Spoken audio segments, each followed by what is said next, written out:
I think it's first important to identify which market we're in. Within the food and beverage market, we are in a small niche which we call the clean label market.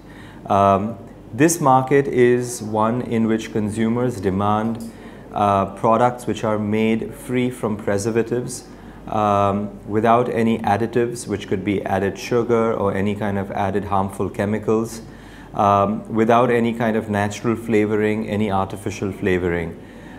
Essentially, the pain point starts from a personal journey. I have lived most of my life as someone who's been very interested in nutrition, in health, in fitness, played a lot of sports to understand what a diet must be. And I think growing up eating good, homely vegetarian food has kind of structured, what I feel is good for me when I eat and consume food and beverage. So in my travels outside of India, I noticed that there was a large market in which consumers could source more healthy, honest food and beverage items, even in organized retail. Whereas in India, the pain point was that if it was healthy, it had to be made at home. And anything that was bought inside a store was made for convenience. And there was always a compromise in buying anything that was packaged because it was highly processed. As food retail markets has grown tremendously in India, along with other retail segments, the availability of consumer products has increased tremendously. There was a time in India that we didn't have chocolates, they were all imported, Coca-Cola was all imported, whereas today we get everything, from the cars to the watches to the shoes to food and beverage. The pain point here was that how is it that if we're in such an advanced consumer stage in the country, we are still not able to buy something that we believe is honest and healthy and has credibility that we can share with our families. So this was a pain point. I have a significant amount of knowledge in this space, largely because of a personal passion. So the business originated with me trying to solve my own problems. I travel a lot, and when I travel, I usually want to carry something which I believe is going to be good for me as a source of nutrition. And one day when I was standing inside a grocery store, I was looking at the beverage counter, and when I looked at the shelves and I glanced through all the products, I realized that there was absolutely nothing that I believed was good for me. And I said, coming from a space of understanding nutrition, I could read the nutrition charts and very quickly look through the misleading marketing claims that companies are trying to make today, which is mostly about low fat, low carbs, high fiber, high protein, knowing fully well that customers are just going to read these labels and try and buy a product. So I'll give you one example of this. Chips is a very good example. We've all grown up eating fried chips with the glossy packets. Let's take Lay's as an example and so they're very shiny, glossy Lay's chips. And then, when they realized that customers are looking for something more healthy, what they did was they said it was baked, and then they went from a glossy packaging to a matte finished packaging to show the reduction in oil. So these kind of, visual perceptions were actually being created for marketing, but not really at a product level. The product was still not healthy and could not be shared with your family because you don't believe it's honest. So when I looked at this beverage segment and I realized that there was nothing, I also realized something very simple, that all of us, no matter how educated or well-traveled or exposed, we have gone through a high level of conditioning in our consumer behavior. Every person in India has made a juice or consumed a juice at some point, which is a fresh juice. When I make an orange juice at home, I add only one ingredient, which is oranges. And even if we were to go to a juice center, I noticed that the consumer says something when they buy a fresh juice, which is भैया शक्कर मत डालना, पानी मत डालना, बर्फ मत डालना. And this is a usual thing when you're actually placing your fresh juice order. We all know what that orange juice tastes like. It tastes like oranges. When we go out to the organized retail market and we buy an orange juice, we buy a Tetra Pack orange juice made by companies like Tropicana, brands like Tropicana, which come from PepsiCo, or Real, which comes from Dabur, or Minute Maid, which comes from Coca-Cola. And they all say orange juice, but none of them taste like the orange juice that we've made at home. And none of them have the same ingredient profile. So here, when I stand at that shelf, I think more than telling you about a pain point, it was a moment of realization in which I realized that two very different things are being called by the same name. And as consumers, we've been conditioned to accept this. I think disruption lives at the heart of looking at something very, very clearly and then being able to dissect it with some sort of intelligence, and then understanding if there is a consumer demand for something which you're seeing now. And then when you see that, you understand that you're solving a problem. I think identifying a pain point is all because you want to solve the problem. And here the problem was that high levels of sugar and flavor and neutralization of the nutrition value is actually taking place in these products. Today's niche evolved customer is even aware about this, but for because of convenience, they feel like, who's going to make the juice at home? How can we keep doing it? And so they go out and buy something by the same name, knowing fully well that they're not getting a 100% kind of nutrition in terms of health and taste. So this is the realization. And when I looked at the shelf, I realized that I had to make my own juices. I still didn't think of this as a business. I was suffering from a sports injury at that time and going through a physical rehab. So nutrition was very important for me. So as I started making my own juices, I realized at that time that when you start making your own product, and we'll probably cover this at the MVP stage a little bit later on, you realize what other consumers or other companies are making, especially in the juice segment. And in this, I realized that 99% of people who make juice make a fruit juice. And out of that, maybe another 90% use a single fruit to make a juice, and at the most would use 2 fruits to make a juice.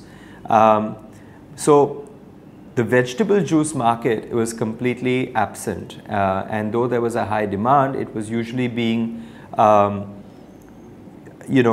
made by nutritionists for people who had certain kind of deficiencies. And here there opened up an entire thing that when you're drinking a juice, do you know why you're drinking a juice? Which fruits or vegetables are you consuming? And what is the benefit by doing all of these things? So this is where the pain point went from understanding that there was a lack of a product to understanding that consumers may not even know why they are consuming this product anymore. So that was where it started.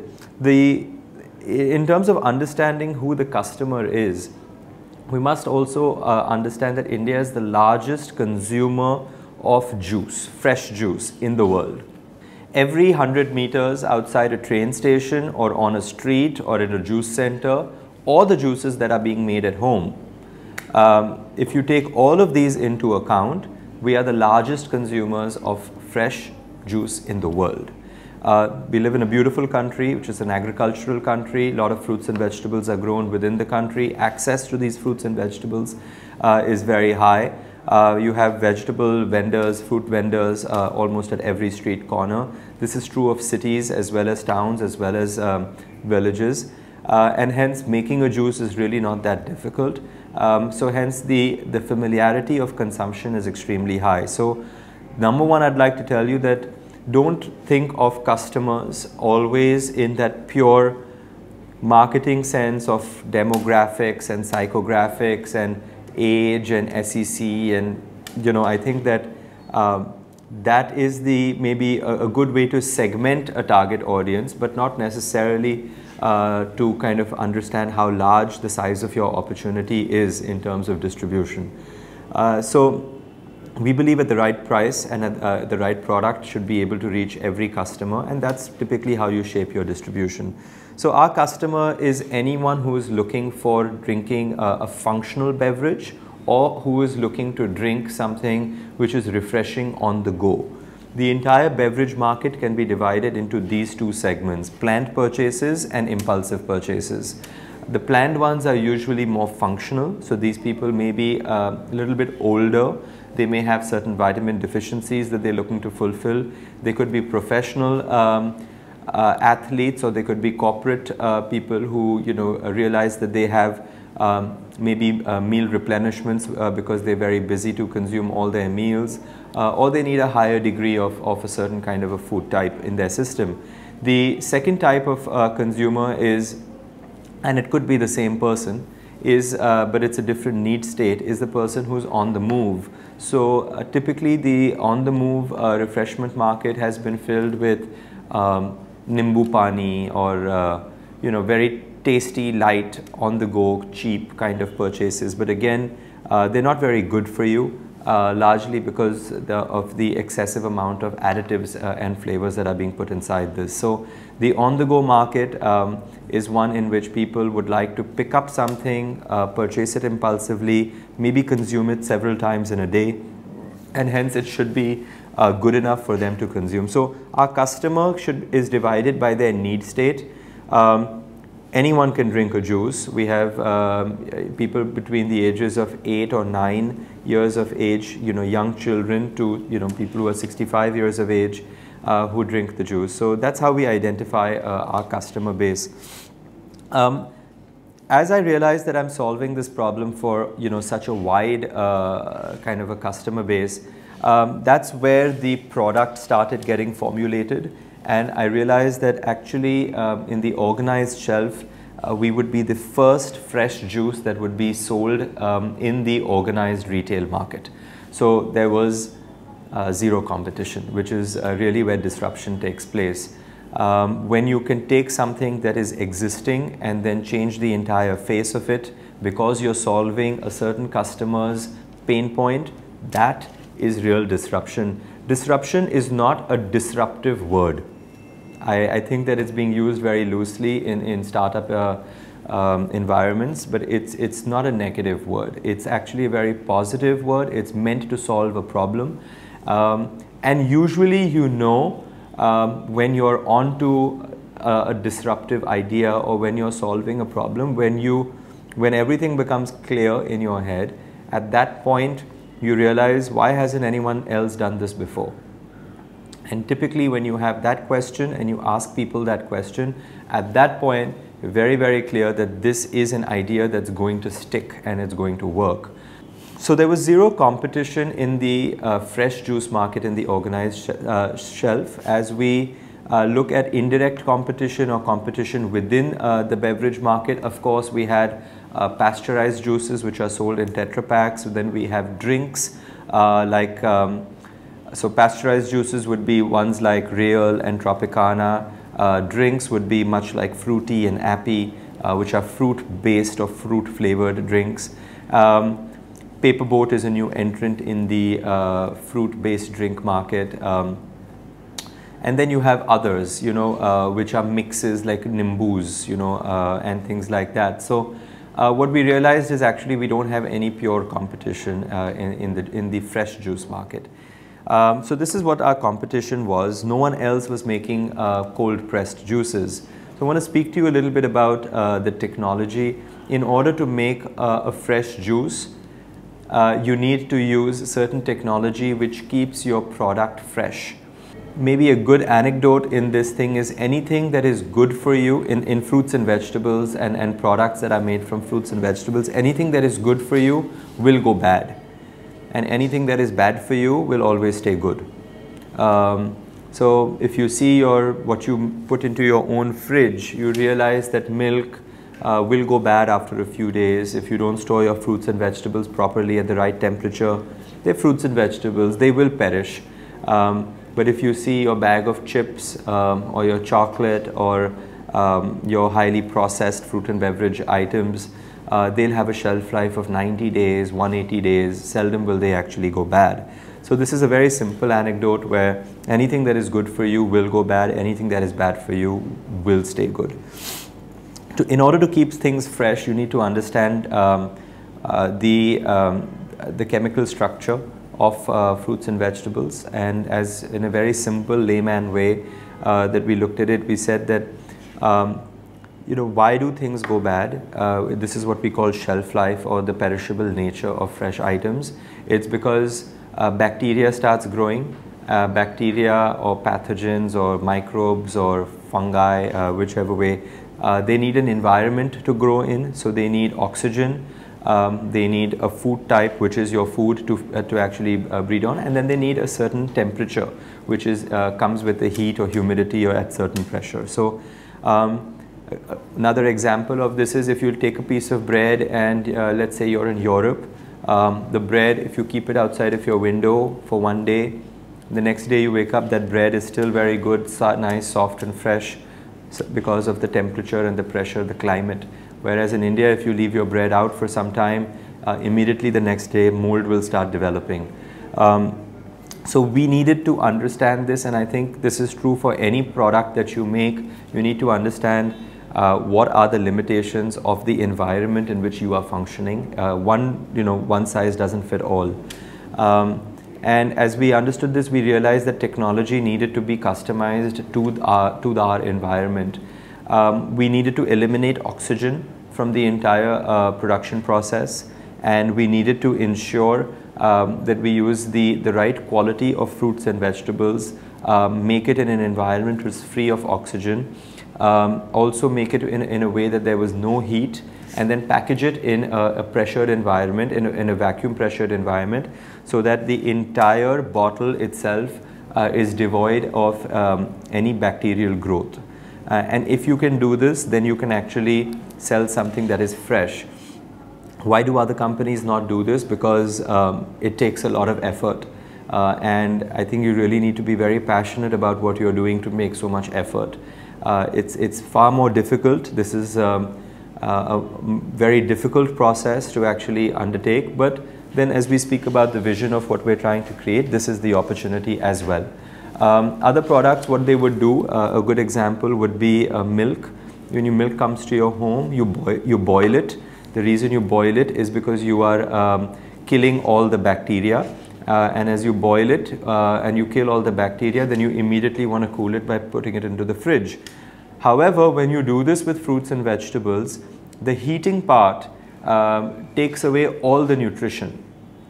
That's why they say don't microwave your food too much and don't eat too much fried food, because there's very little nutrition. In a simple metaphor, you wouldn't heat your apple before you ate it. So heat actually destroys, while it makes your product safer by eliminating the bacteria, it also breaks all the covalent bonds in which the nutrition is stored. And if you really need to understand what taste is actually nutrition. So if you take away the nutritional aspect of the product, it won't taste like the product anymore. And hence, if you heat a product too much, which is you pasteurize a beverage, then what happens is that you've taken away the nutrition, and for this reason your Tetra Pak juice will never taste exactly like a fresh juice. So this was the competitive analysis of the other products, and we realized that we needed to actually engage in technology to ensure that we are actually solving this pain point. Cold press technology was one such thing. We did not invent this technology. Cold press as a method has been used to make wine by cold pressing grapes. It has also been used to make paper. But in this case, when you take the wood pulp and you cold press it, the resultant is actually paper, the driest part that is left behind. It's called the dry cake that is left behind makes paper. And in other processes, cold press is also used to make oil, like olive oil, coconut oil, etc.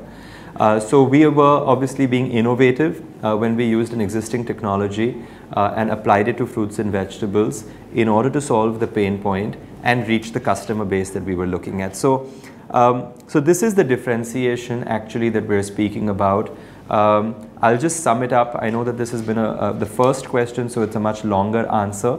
It'll actually set a base for you to understand everything else that I'm going to be speaking about. So the first thing was the pain point, which was a personal one. It's not enough to grow a business because I had a problem, but I realized that my problem was also the problem that many other people were facing. When we speak about market research, at that point we understand what the size of the opportunity is. After identifying the size of the opportunity by knowing the customer, we derived the solution by understanding what the gap in the market was, and then being innovative in understanding how much technology we needed to use in producing or manufacturing this product. The competitive landscape was important to create differentiation, and by doing this, actually we made a product that was a first in the market. There's a massive advantage by being a first mover in the in the market, especially in terms of creating a brand. So this is what we did, and this is how the business began.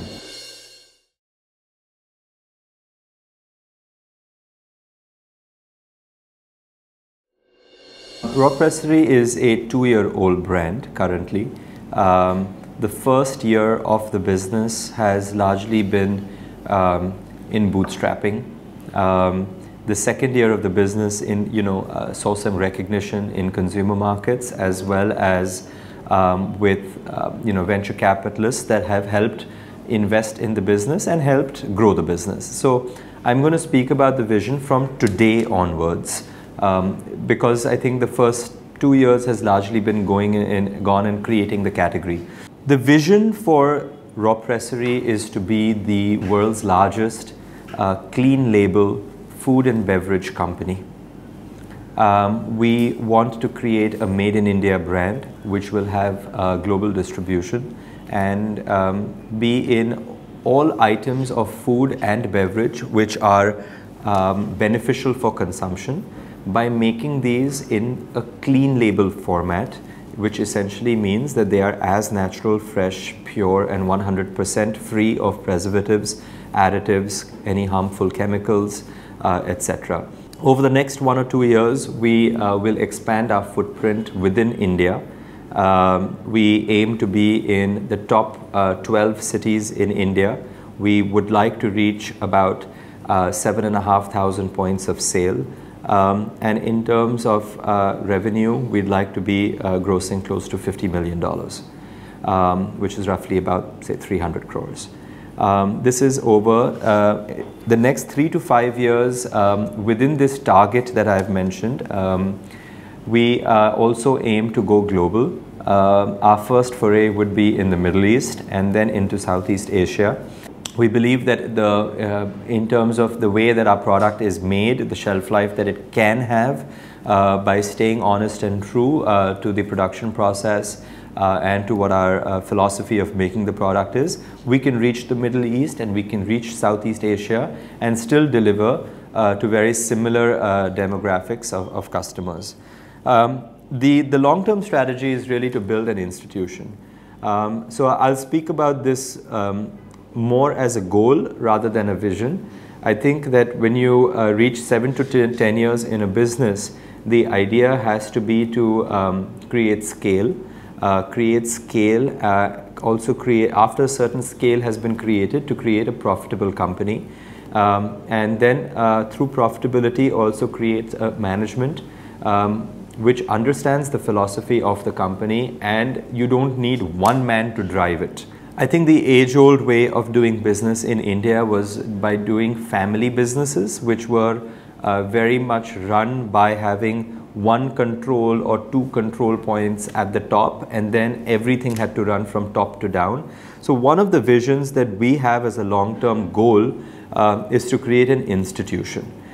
This actually means that if we want our vision to continue through generations, the institution-led management can actually make sure that they perpetuate this philosophy of making products. So this is what it is. I think there's going to be India expansion, global expansion, and then creating an institution. As I mentioned in the vision, we want to be the world's largest clean label food and beverage company. That's the vision.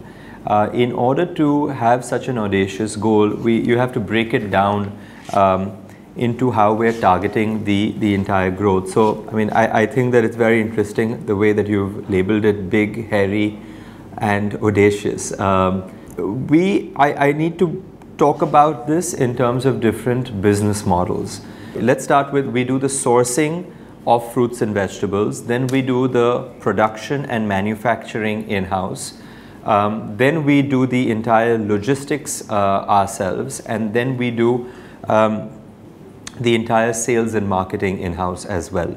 So much like a traditional company, we don't outsource much. We try and grow everything organically within the company.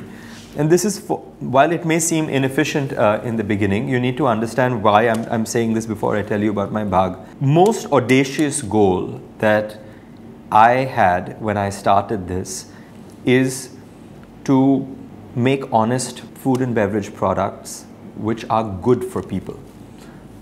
It may seem simple, but this is really, really audacious, because as you start making a product, you realize that you have to take a lot of shortcuts in order to scale.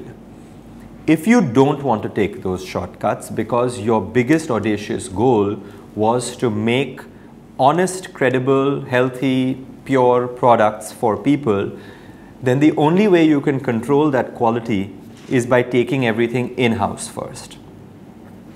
So this is what we did. Again, I repeat that it may sound very simple, but in food and beverage, if you have an audacious goal of making an honest product which doesn't have anything harmful for people, this is an audacious goal. There is no company in the world today that is actually doing this. If you look at the big food and beverage giants like Coke, Coca-Cola, PepsiCo, General Mills, Nestle, in India you have Britannia and Dabur. All of these companies are making products by using certain ingredients which they have to in order to actually change taste or add taste or increase shelf life, but they are not the most pure way of making products which are healthy for your consumers. So essentially these companies make products because it helps their supply chain. It doesn't necessarily meet consumer demand. We make products to address consumer demand, and we build our technology and to suit how we are going to supply it to them. So the big audacious goal is keeping with our vision that if we want to be the world's largest clean label food and beverage company, we want to make products which customers will turn around and say, hey, this is good for me, and I can give this to my children, and I can share this with my loved ones. And they can do this with complete confidence. We believe that we're going to be changing the world by doing this, because if you can eat and drink something with having full confidence and trust, and it's healthy and good for you, I think before anything else, you need to feed yourself. So this is a very important part of our goal. In terms of the other bhags, I think that we look at if we have any standards that we'd like to set. We said that within manufacturing, we have certain role model companies that we look at, and we look at pharmaceutical companies actually. Because the way pharmaceutical companies are made with a very high degree of quality and attention to detail. And our vision is that from a young company, as we mature, we'd like to actually set those standards.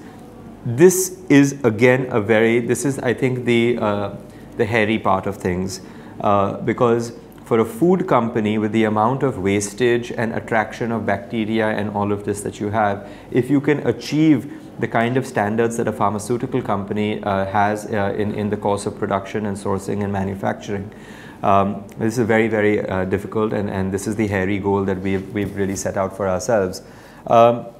And I think going forward, I've spoken about how we do the sales and marketing and distribution.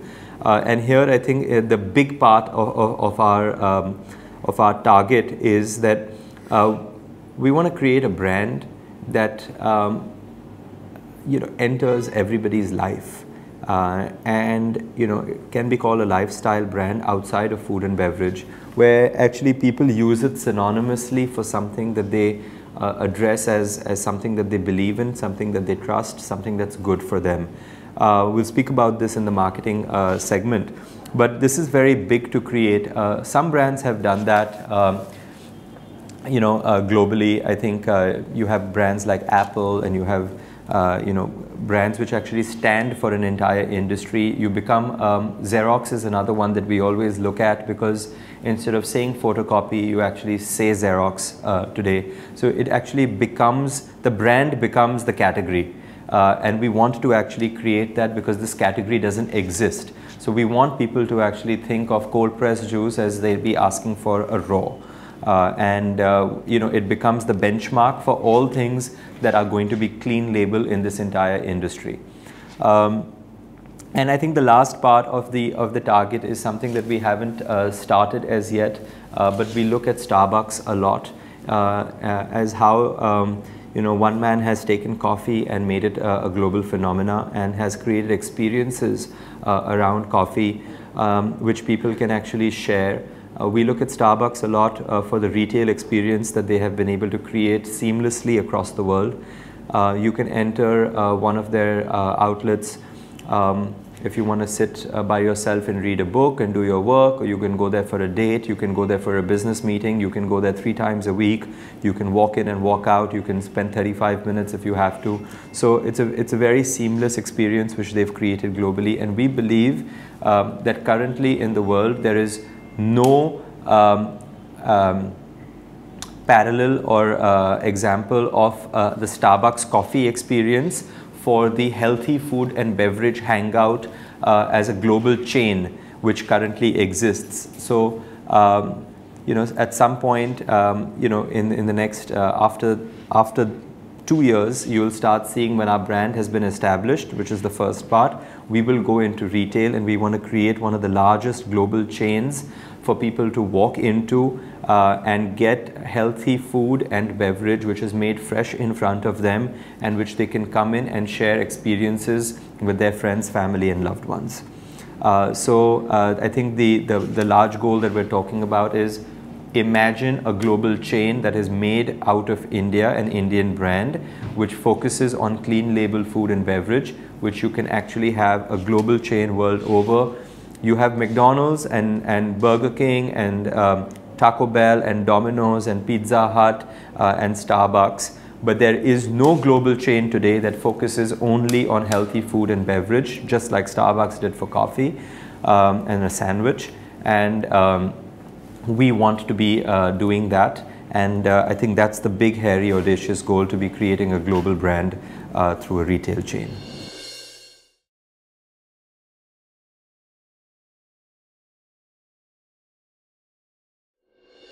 I'm going to confess to all of you who are listening to me that I wish I had this definition and structure of MVP when I started the business. It would have really helped. I quit my job. I was in another industry to start this business. I have not had any prior experience in food and beverage. This has purely been done out of passion and a little bit of business acumen. So I made the product because I moved back to my parents' house to save all my money and use my mother's kitchen to make the first juices. So really all the conceptualization, ideation, recipes, all of the calculations and everything was done in the most bootstrapped way possible, which was in my home kitchen. This is where the MVP was made. My first customer was my mother and father, and they thought I was crazy. I think that the MVP is really about being very focused on knowing what problem you're solving. And so for me, the first product that I made, and I'm going to hold this up for you, was this product. It has kale, spinach, celery, doodhi, amla, ginger, lemon. Now, look, if you're going to start a fresh juice business and you move back to your mother's home and use her kitchen, which is her kingdom, and you want to prove that you're going to make it big in the juice business, you can't start with a green juice, is what everyone told me. And if I had to go out there and listen to all the market research and consumer focus groups that I did do, I would have never started this business. I'm sorry, but I have to tell you this. But I actually believed in the fact that there was an idea, and because it doesn't exist, people are not conditioned to say yes to it. So I stuck with what I believed in, which is I'm not going to start apple juice and orange juice and all of those things. I'm going to start India's first cold press juice, which is going to be a green juice, which is going to have spinach and dudhi and a green leaf called kale, which is a superfood which nobody in India had heard about. And I'm going to make this because the underlying belief that I had, as I mentioned initially, was you have to understand why the customer wants to drink it. And the Indian consumer has forgotten why they drink juice. And that's what I needed to revive. And hence, obviously, if you go to the same consumers that have already been conditioned and ask them questions while making your minimum viable product, you will get answers only from what they know. But if you want to disrupt and change things, then I think that you will have to believe in what problem you are solving. And at that stage, I think some of the greatest products have been made by people who believed in their product and not necessarily bent over only because market wants something else. And I speak about this when if you look at Steve Jobs and what he has created, or in Mark Zuckerberg and what he's created in all of this, I think you have to be a little bit stubborn when you're creating your MVP, be a little bit, just a little bit arrogant in the fact that you know best. If you fail, it's all your problem, but if you succeed, at least you're helping a lot of customers. So as we made this product in my kitchen and we did all the recipe management and all of this inside it, we stuck with making this, and happy to tell you that this is our fastest selling SKU 2 years later as well. And from day one it was. So that's how we did it. After your friends and family test it, your product, and they'll give you their feedback, I do value a lot of what people do, give feedback for. Take it, but it will only be valuable if you have a certain sample size. First 5 or 10 people is one thing, but you have to go to a minimum of 300, 400 people. That's when you will get a range of answers, and then you will start actually looking at what is the weighted average of those answers, what criteria is important for you in keeping with your philosophy, what is the kind of cost-benefit analysis in the entire thing, and this will develop into pricing strategies, marketing strategies, distribution strategies. So we did do that. We did soft launches. We knew that our target market is going to be health evolved. We are working with the top of the pyramid. These are influencers, these are opinion leaders, these are people that will trigger certain opinions amongst their society. So we went to nutritionists, we went to people who actually had some kind of knowledge about nutrition even as individuals. We went to a lot of athletes, we went to a lot of Bollywood celebrities because they have such tough schedules. We went to a lot of corporate people, and I sat outside gyms. My first test MVP was done at 6 a.m. on Marine Drive. I went there for maybe 10 days, 6 a.m. Marine Drive, then the next day 6 a.m. at Joggers Park, Carter Road, then at JVPD scheme, because all those people, there's about 800 people who walk between 5:30 and 7:30 in the mornings. These are people that are waking up early because they're health conscious. So identify where you can go. If you just go to market research companies too early, it doesn't exist for an MVP product. So you must be a little bit guerrilla. in the way that you approach testing your MVP. This is very important because if you test it the wrong way, you may make changes to your product that actually you should not be making. So I squatted outside gyms and fitness centers and yoga centers. I harassed a lot of nutritionists and dietitians and had a lot of arguments with them. And then called a lot of people up, and then so really it was, you will have to go to your customer, and then of course you can go online when you're doing that, which I'll cover in the next section. But this is how the product was made, with a little bit of belief in what you are trying to solve, and then a little bit of understanding and identifying where your customer is. I want to add one more thing, that the product is not only what is meant for consumption. The product is also what gives you an experience. And in this, I want to mention to you that we were the first juice that you could actually see. When you buy a juice today in the organized market, you can't see the juice. It's all behind a cardboard carton, and you don't know the color of the juice, you don't know the texture of the juice, you don't know what's in, you don't know these things, and hence the perception is really coming out of all the images.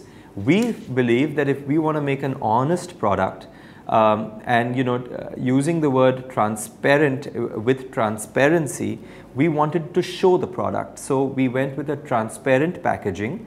This came out of the MVP and the test analysis, and we also realized that in other products the ingredients were written at the back and in the smallest font, as if you're trying to hide it. Whereas when we did our test MVP, and people said, if I'm going to consume it, I want to know what's inside it. And so we said, wait, we're going to do something different. We're going to write all the ingredients in the front in the biggest bold letters. And below that, we're going to have the guts to write "and nothing else." And that's what we did.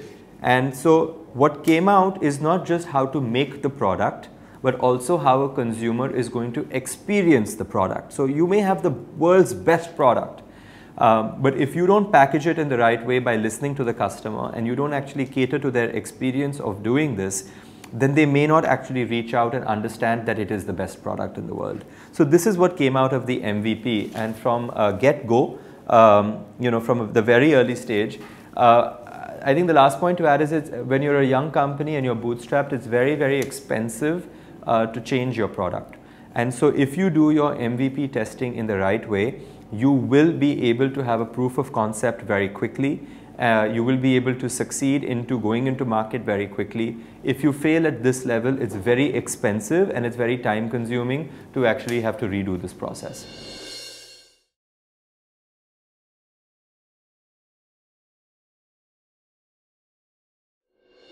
I think I briefly touched upon during the MVP stage how we tested the product by going to the customer.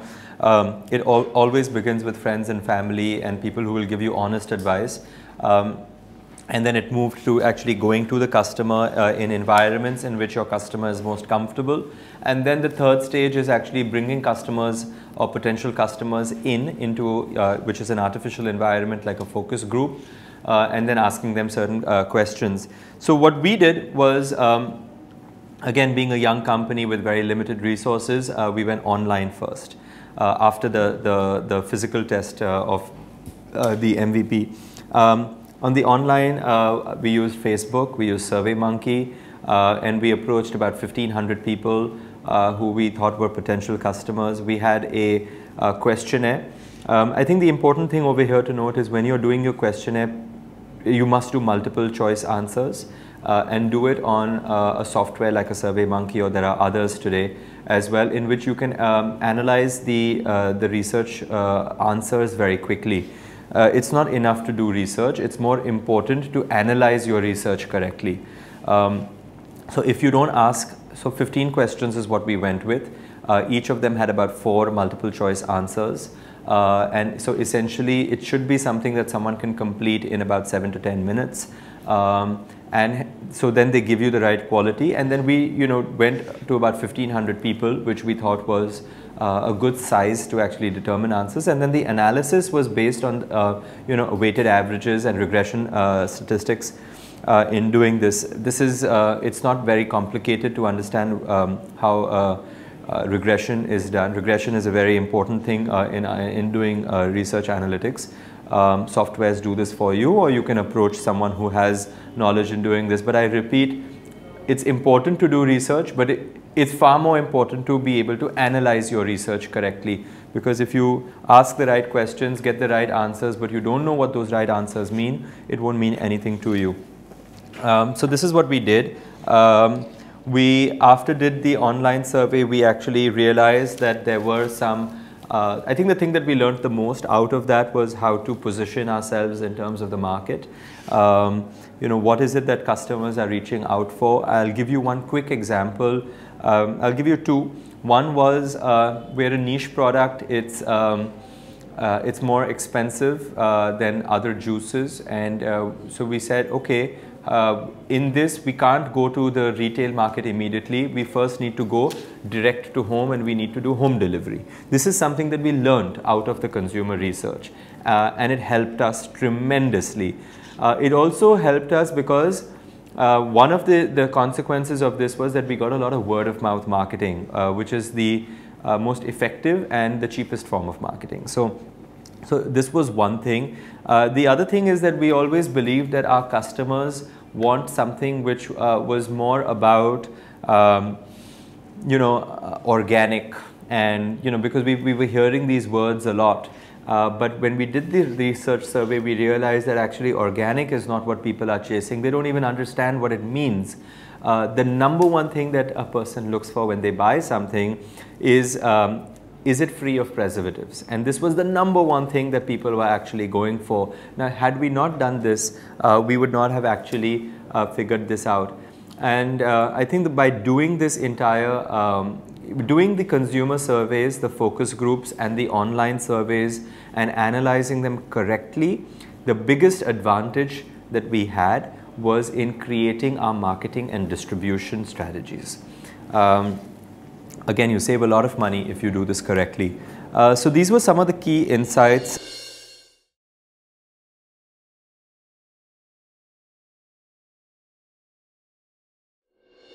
So in our business, we deliver to consumers directly, which is that we go to their homes and offices, as well as we deliver to customers indirectly, which means we go through retail and institution. Now, if you have to do customer feedback, I'm going to start by telling you a problem that big companies have. Big companies take extremely long to make any corrective actions for product development or pricing strategies because they are very far away from their consumer. A Coca-Cola or a Pepsi or a General Mills does not know who when I say know, they can define it in terms of age and location and all of these things. But I know, for example, that Mr. Ravi Gupta, who lives in Bandra in this building, who has 2 children, who go to this school, who have summer vacations at this time, drinks this juice because he goes to the gym at this time in the morning, and what he does for a living. That kind of consumer knowledge helps you make decisions. Now, if you want to have that kind of data, you need to stay very, very connected to your consumer. So we do direct delivery to consumers, in which we can actually get all of this data. Data capturing is important, and then with that captured data, you have to mine that data. This gives you very qualitative level of consumer feedback, because then you can reach out to this customer and ask them very pointed questions. Say, for instance, you've been consuming this flavor for the last 6 months and now you have stopped. Why have you stopped? Is there a reason? Is it product fatigue? Is it because you've been traveling that you want to stop your subscription? Is it for whatever other reasons? Or if you've changed from this flavor to another flavor, or if you've increased your order, decreased your order, or if it's simply that if it's an ongoing customer, you want feedback in developing, you can actually go meet the customer. So staying close to your customer is extremely important in getting customer feedback. Now we realize that as we are becoming a much larger company, as we are scaling up, we have to follow the same ethics as we go to retailers as well. So before I actually speak about the consumer that goes inside the grocery store where we would be on the shelves, we first have to go to the grocery store. We have to understand the grocery store as our customer. So it's very, very valuable to have B2B consumer feedback as well, and give them the time, and you have to approach it in the same manner. They don't have the time. And if you don't ask them the right questions, you'll only get the wrong answers. So you have to go to them in a far more structured manner and say what is working for you, what is not working for you, what is the kind of data that you are recording.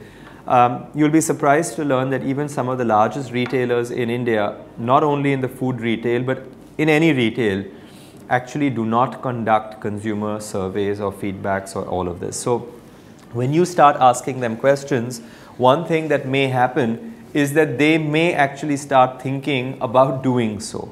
And if you can actually trigger that effect, then it's a win-win situation for everyone. So it's important first to go to that customer for us, and then through that we also stand inside their stores where we place our promoters and representatives. We train them and to understand which consumers are picking up what is the consumer behavior. Sometimes you can learn a lot more about a consumer by watching them than by constantly asking them questions. So this is something that we have learned, that when you ask people questions, for instance, right now you are asking me questions. What you're asking me, I am answering you. But if you really wanted to see how an entrepreneur functions, a good way to do that is just become his shadow. Just watch him through the day from the moment that he wakes up. Don't ask him anything, you just watch. So we realize that watching is actually the best form of learning about your customer because that's where they'll be most natural. The second is listening. So this is how we've actually done a lot of it. I want to talk about one example which I think will make this easier for you with corrective action that we've taken. And this is a big one. We are a beverage, so when we went into retail, you would think that we should sit inside the beverage section. But when in the early days, we realized that actually we're not a beverage. We are a liquid form of fruits and vegetables. So we fought tooth and nail with our early grocery stores like Nature's Basket and Food Hall, and we said either you give us a dedicated shelf in which there are no other beverages and you label it cold pressed juices, or you put us into the section where you keep fruits and vegetables. Now this is not something that we knew. We learned this through consumer feedback. As we stood inside stores, we realized that customers who were going to buy our product were actually going to the fruits and vegetables section and looking at these fruits and vegetables. Now, if we placed ourselves next to them, we had a higher chance of them thinking that this product is as natural as the fruit and the vegetable. But when we went into the beverage counter, which means if you sit next to Fruity, Appy and all of those things, or all the other imported beverages, then the consumer says, this is just like the others. And we became more like that. Now, this is not something that I can tell you I wrote in my first business plan. I didn't know this. But when we started doing consumer feedback and surveys, especially by watching, we went, so every Saturday, for instance, I go into stores. And I don't tell people that I am part of Raw Pressery. I just stand there and I look around and I talk to people and I ask them, hey, I was thinking about buying this product, what do you think? And you actually, or you just watch customers and see which customers are buying what. And so this is something that we learned. We made this change, and in the first 9 months of our business, it helped us tremendously to increase sales and also reach the right customer.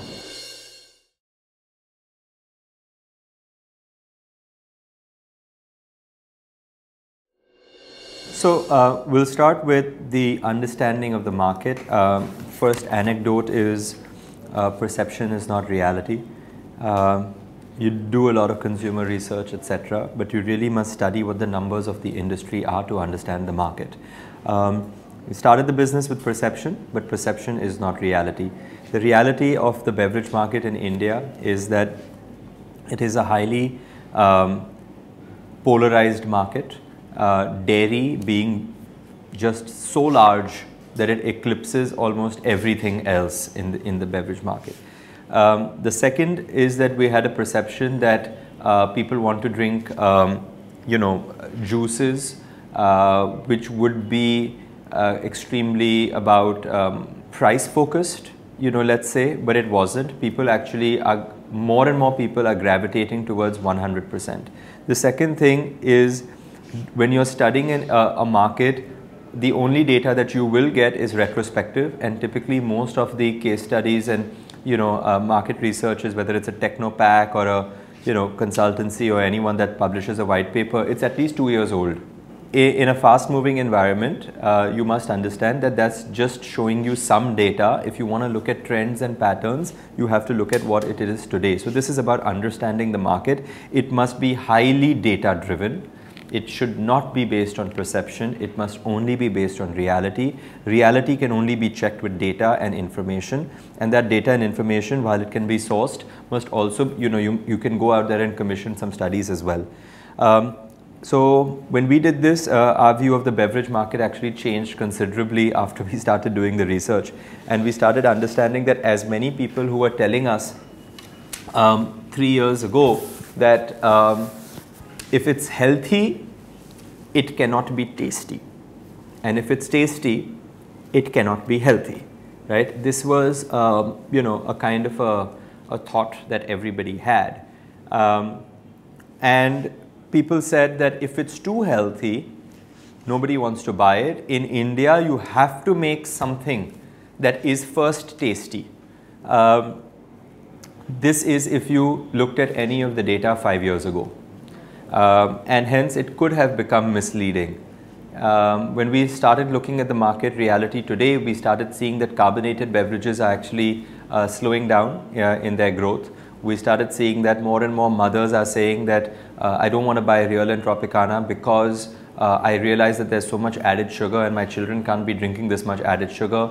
Awareness of health and nutrition and has actually just exponentially shot up in the last 2 or 3 years. So when we started looking at the beverage market, we realized that actually we will be the data study for other people in the next 3 years. So one is you can understand the market, the other is you can create the market, but only do this with data. Perception is not the reality.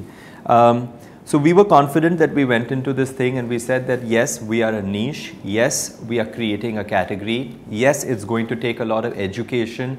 It's going to take a lot of product trial. It's going to take a lot of awareness creation that we have to do. However, the future of the beverage industry clearly lies in creating things which are healthy and tasty, not either or. And it is possible to do so. The winner in this market is going to be the one in which the customer sees value in the health and the functional quotient, and where the customer sees loyalty because the taste that they've acquired with that is also good. So that's the winner. You have to balance health and taste. It's not exclusive to each other. And then of course, you have to do it at the right price, which we'll speak about. So this was the beverage market in India so the juice beverage market in India is worth about 4,000 crores. This is the organized retail market. The unorganized retail market is worth maybe 6,000 crores. But you don't know this because what we did was we said, if you take all the fruits and vegetables that are being bought by people to make juice at home, how much would that be worth? Because that's actually also, if I'm giving you something which is as good or even better than what you make at home, then that means I'm going to cannibalize some part of that market. So when I look at the size of my opportunity, I need to go into that as well. So we looked at the beverage market and we said if it's only 4,000 crores and within that 4,000 crores, what is organized, what is 100% juice, it would not actually lead to a very good structure. So we broke it down into data and we said that, the market has to be actually defined by, a much larger piece of where consumers are consuming the product, not only where it's available. So this is what we did.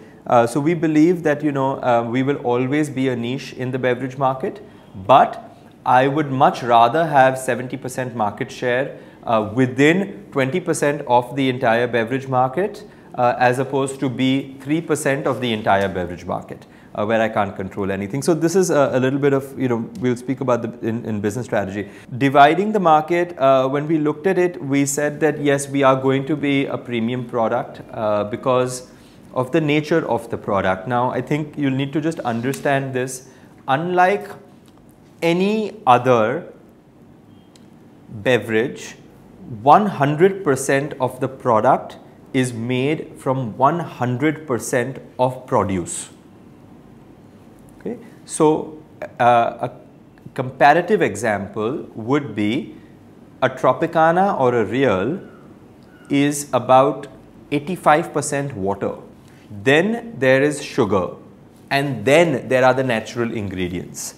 One of the rules that FSSAI or FDA globally has is that when you write the ingredients at the back of the label especially, you have to write it in descending order of composition. So you will notice that water and sugar come before anything else in most products.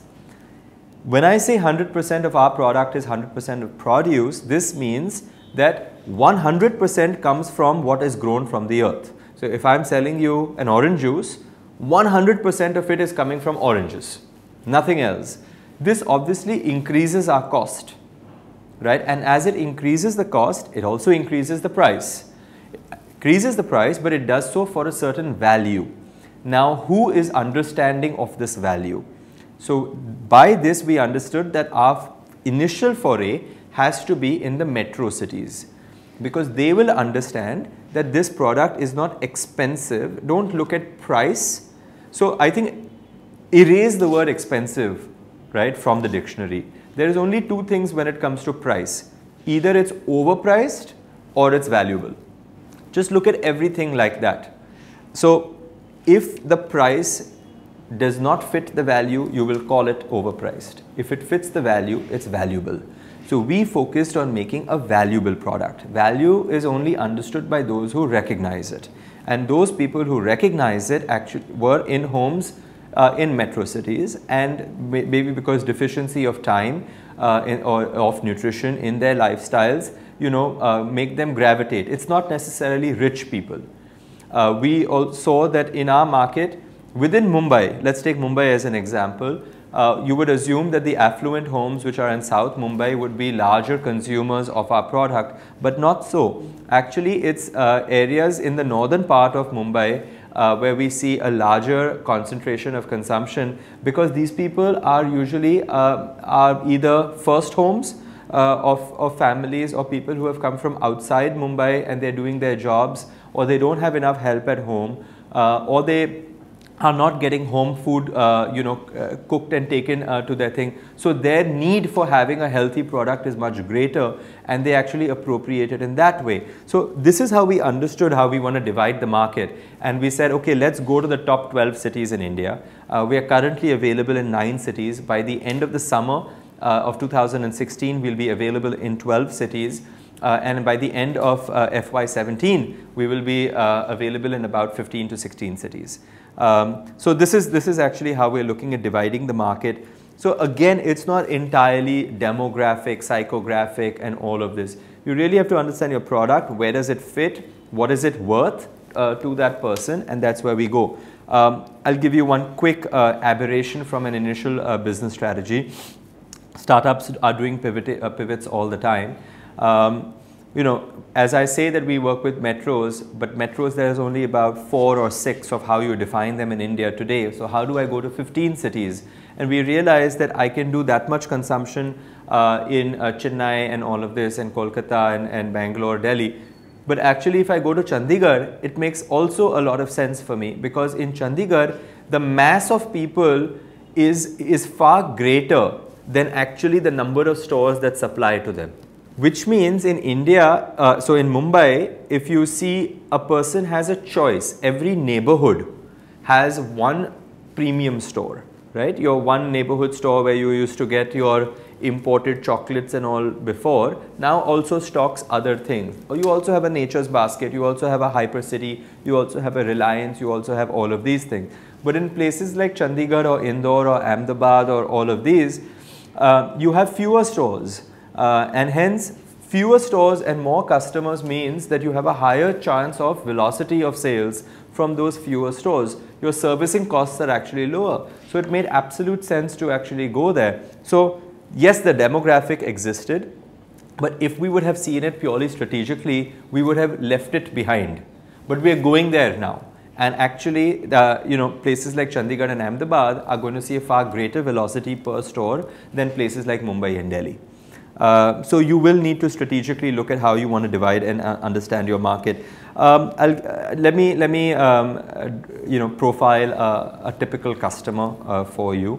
Our typical customer is a 25 to 35 year old young professional who is health conscious or health aware, who understands that by the difference between the mass-produced processed products and what it is to. So let me tell you that 60% of these are women, 40% of these are men in terms of consumption. In terms of buyers, 75% are women and 25%, which means women influence men to a great degree in this space. Your wife or your mother or your friend, will be the person who will actually first say, have this, it's good for you. So what we looked at was that the number one persona is this person. What does he or she do? They spend a lot of time on Facebook and on Instagram. What do they post about? They post about, what travel plans they have, or their nice holiday, which is usually about something which is about freedom and liberation. And, they listen to a lot of music. They love defining themselves not as what job they do, but what are their interests in life. This is the person. This person also constantly is posting the food that they eat when they go to a restaurant. This person is also very vocal about their exercise and their diet plans. They don't need to be muscular or bodybuilders and showing off six packs or anything like this, but they're very happy and confident and to share that, hey, I've joined a gym, or I drank too much alcohol on Saturday. Guess what? I'm doing a detox on Monday, or I have gone vegetarian on one day of the week, or look at what I'm eating today. I'm so healthy. They are confident about sharing these things because this is what defines them more than the job that they do. So this is the persona of the first kind of person. The second kind of person is more the influencer, right? These could be or people who have certain deficiencies. So these are a little older. These people are actually the more loyal in terms of having one flavor and everything, and they say we need more vitamin C. I am a professional athlete. I need more energy in my system, or I'm an actor or a model or something like this. I'm constantly on the move. I can't be having that kind of fast food and heavy carbs and all of this. So I need it. So one is. So it's important for them to actually consume that, and they actually swear by the product. They become our influencers, right? Because these people solve their problems by having these products. Today we have almost every Bollywood star to professional athlete to jet-setting industrialists, in our customer book. And so they become that customer. We also have nutritionists, that believe in our product, dietitians, fitness experts, yoga trainers. These are people with voices, and hence they can actually influence. So these are the two types of people. One is the highly credible influencer for a certain need, and the other is actually where is our market growing more? In the first type of persona, because that's where the person is entering. But what helps the market grow is actually the second kind of persona.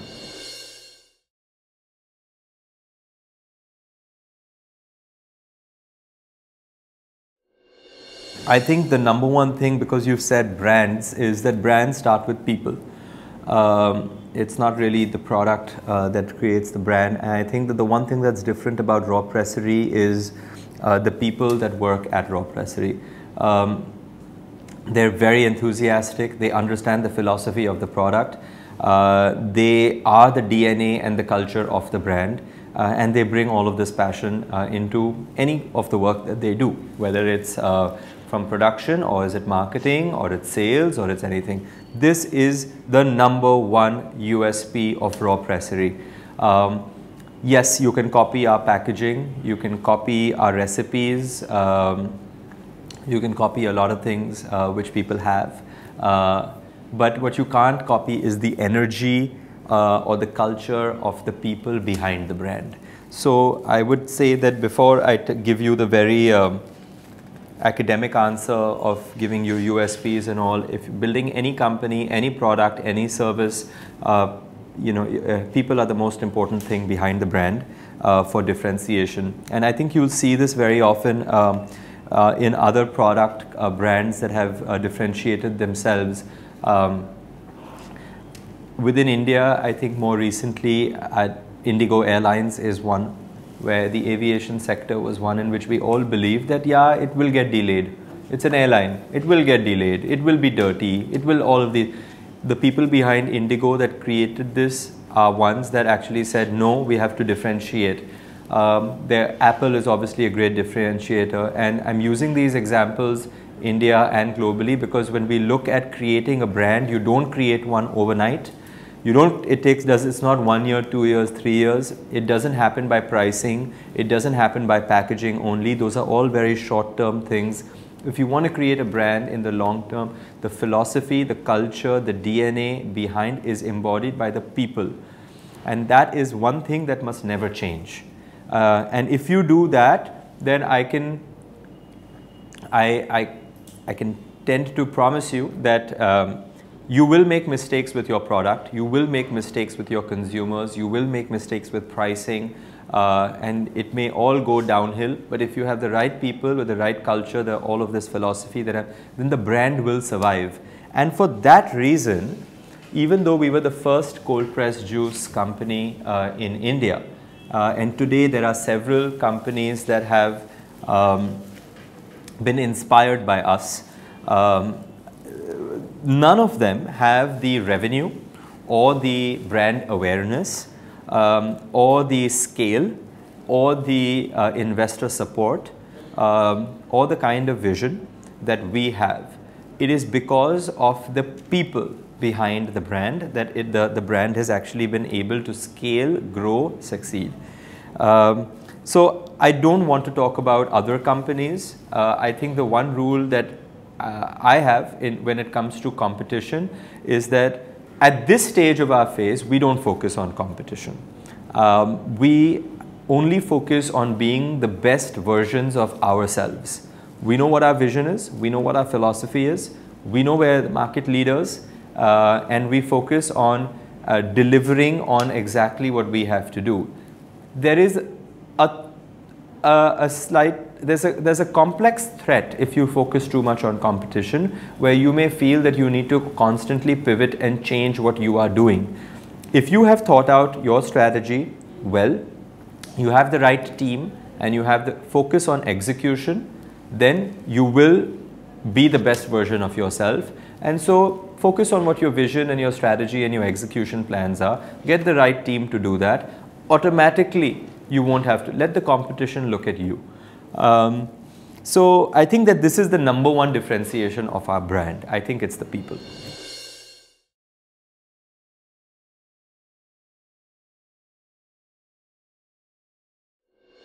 So environmental analysis, we'll speak about segmenting customers through segmenting competition in terms of direct competition and indirect competition.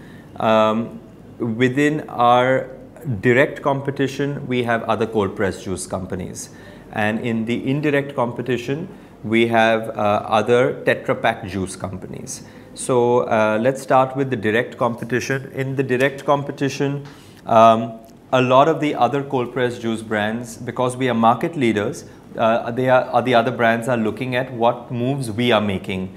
We are the only one available in more than one city. As I mentioned, all the other brands are only available in one city.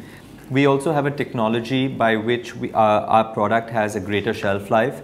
None of these other companies have this. So we are way ahead of any other competition in the direct market.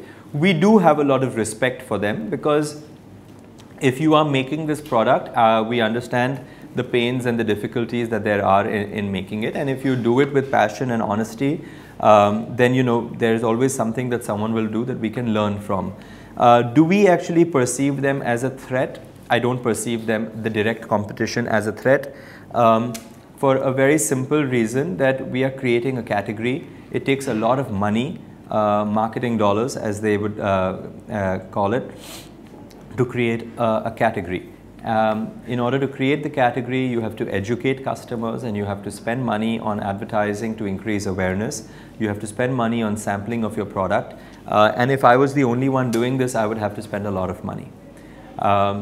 It actually helps us that there are other cold pressed juice companies that are increasing the awareness through marketing strategies or through product trial, so that there is a greater awareness of cold pressed juices as a whole.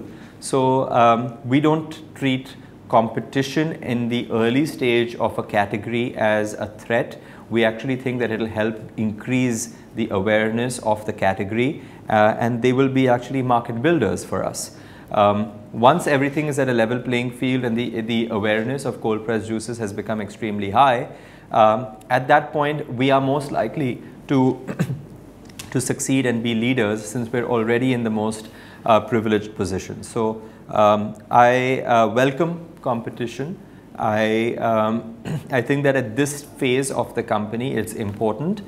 You must also understand that while I'm speaking about the first phase of creating a category in which I welcome competition, 5 years down the line, this is not a business in which if you haven't succeeded, you can still exist.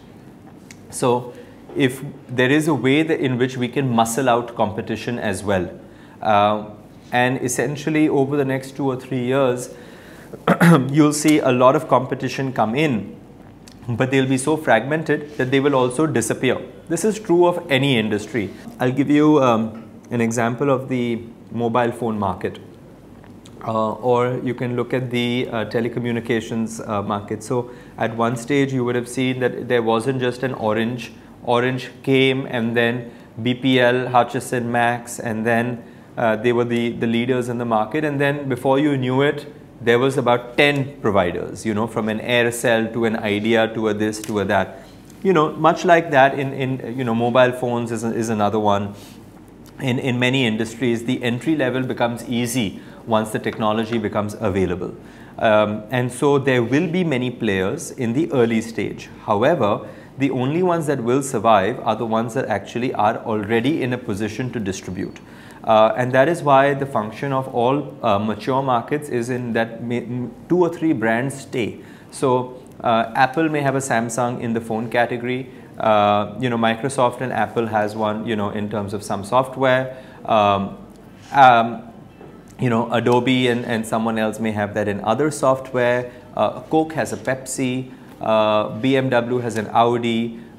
You know, so, you know, you'll start seeing certain players as things get more fragmented. In the early stage, no competition is a threat. They're all market builders. The only hope that you can actually have is that they do justice to the category, that they don't take shortcuts just to try and beat you. And they don't start doing negative press and negative publicity, which is the nature of competition. So, you know, if I have to give you any advice, welcome competition, focus on being the best versions of yourself, and, you know, don't worry about it. If you have the best product and all in the early stage, it will help. If you succeed in the mid to long term, the number of players will get rationalized. This is on direct competition. Indirect competition is much larger than us. And they will always be much larger than us. We don't, and hence we call them indirect competition. In this, you have to actually justify yourself through value. I can't beat Real and Tropicana on price, but then you get what you pay for. And you know, it is that I'm not trying to take the Real customer or the Tropicana customer by saying, I can also sell 1 liter at 100 rupees. I can't, because if I want to make a quality product, I want to convince that customer that why don't you buy this, and then you'll see more value in doing that. So indirect competition is actually a very interesting case for small brands like ours, and I'll tell you why. When you look at much larger players, you have to look at it as David and Goliath. Where actually David can beat Goliath, because the advantage of their bigger players is actually their disadvantage, and the disadvantage is of the smaller players actually becomes their advantage. We're small, which means we're flexible, we're nimble, we can change our strategies very quickly, we can reach market far more aggressively, whereas the big players can't do so. This is the reason that if Coke, Pepsi or anyone came to you and said that we make something which is honest and very healthy and very pure and all of this, no matter how much Coca-Cola and Pepsi you drink, you will never believe that they are actually giving you something that is completely honest and healthy and pure, because that's not how they've built their businesses. The other thing is that they can only distribute products of a certain kind of quality and shelf life, and hence they make products based on what their current distribution strategy, which is a hub and spoke method or a very FMCG-led kind of a distribution approach is. Their products have to be made according to their distribution. Whereas for us, we make our distribution according to our products. Now, this is the ability as a young player to be. So when we look at indirect competition, we think that in the entire beverage industry, they play a very important role. They have to be there for us to exist. If they didn't exist, don't know. It would be, you know, very tough for everyone to be buying. Our juice is about 2.5x more expensive than theirs. So it doesn't work. So you have to have the bottom of the pyramid before you can create the top. So we also think that indirect competition has a role. There are enough consumers for that. And because they've been around for 10 years or so, everyone has drunk that juice. And now now they're ready to try something new, and when they try that new, the proof is actually in your product. And so we think that there is going to, so Real and Tropicana are very interesting for us as indirect competition. The obvious question that we always get asked is that if you do well, won't another big company also do what you're doing? And if they have more resources, can't they just you know, outmarket you? I think that's a very good question, and the answer for that is that big companies don't try to do what small companies do. Big companies try to buy small companies so that they also have the ability to do that. In our discussions, and we've had some with Coca-Cola and with Pepsi, they have very clearly told us, we cannot understand how to make a product this fresh. We cannot understand how to distribute a product that you know, closely to the customer, and we just don't know how to deal with this kind of a shelf life.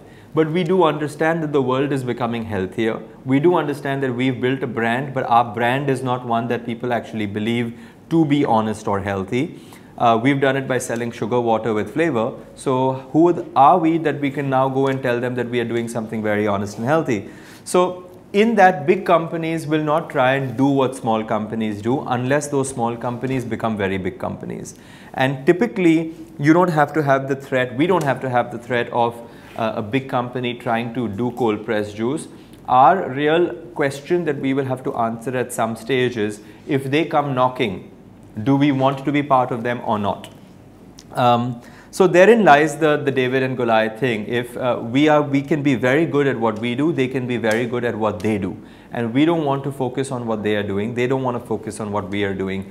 There is enough of a space in the beverage industry for 100% fresh juices, for 25% kind of juices, for concentrate fresh juices, for products like Paper Boat and Fruity and Appy, which are all flavored sugar water kind of juices or drinks, and also for carbonated. There is a need for all of them that consumers have. Though having said that, the fastest growing segment of the market is the one that is pure, healthy and nutritious. So when it comes to, so we don't have that threat coming from that the indirect competition will try and become our direct competition. We don't have that threat.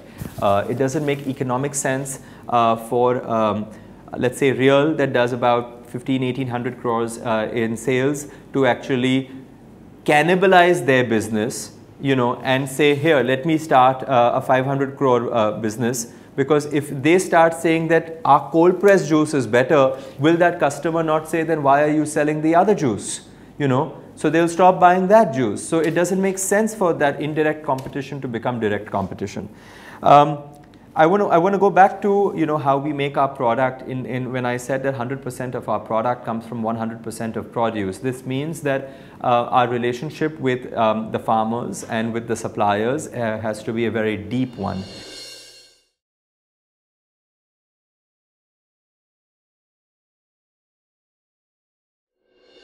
And the better that you understand vendor management in this, and this could be anything that you do. If it's for food and beverage, of course, there's farms and produce. If you're making a mobile phone, you still need to understand, where your hardware is coming from, what the cost of that plastic is, fiber optics, etc. So what we have done is that we have developed a network of farmers which we work very closely with. We try and go direct to the farm. This is good for the farmers because typically, what's sad actually is that India's best fruits are actually exported. Us as Indians, we don't even get to taste or eat them. What comes to us is usually the second cut, and that too has so many different layers that, and by the time that it goes through so many middlemen and so many different cold storages and all of that, that you don't actually get the freshest thing.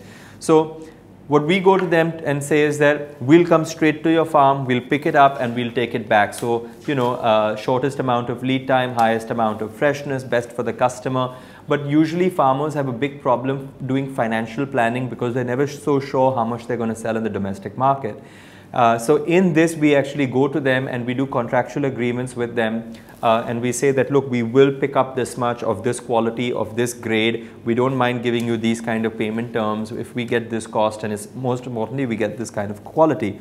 So these are all different ways to build relationships with your suppliers. No business can exist, without the back end actually being very well integrated. And this is the fundamental of our business. I have, whenever I've spoken with an investor or with anyone, I would like to tell you that we are not a juice company. We are actually all farmers. We are a fruit and vegetable company. Without that, we are nothing. What we do with that fruit and vegetable is maybe we'll make juice, maybe I'll make chips, maybe I'll make something else.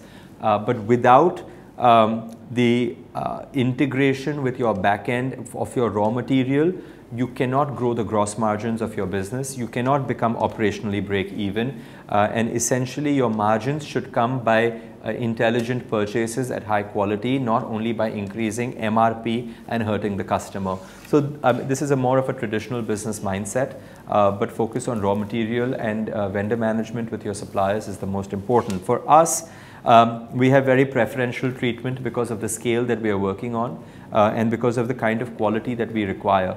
And all our vendors are extremely happy that, they are not going to get bullied by the distributors that they usually need to work with. They are now selling to the finished product maker. So all those middlemen in between, if you take all the margins that the middlemen make in between and you eliminate all the middlemen, imagine if you could actually share some of that margin with your vendor and eat up the rest. So, you know, as you are getting more volume, your margins of gross margin are increasing and their margins of selling prices are also increasing.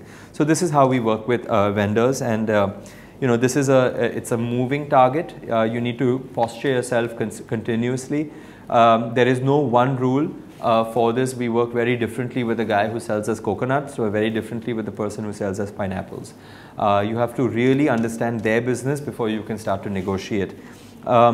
I think all business relationships are based on negotiation, and best negotiations are if you can actually win and also allow the other person to think that they are winning too.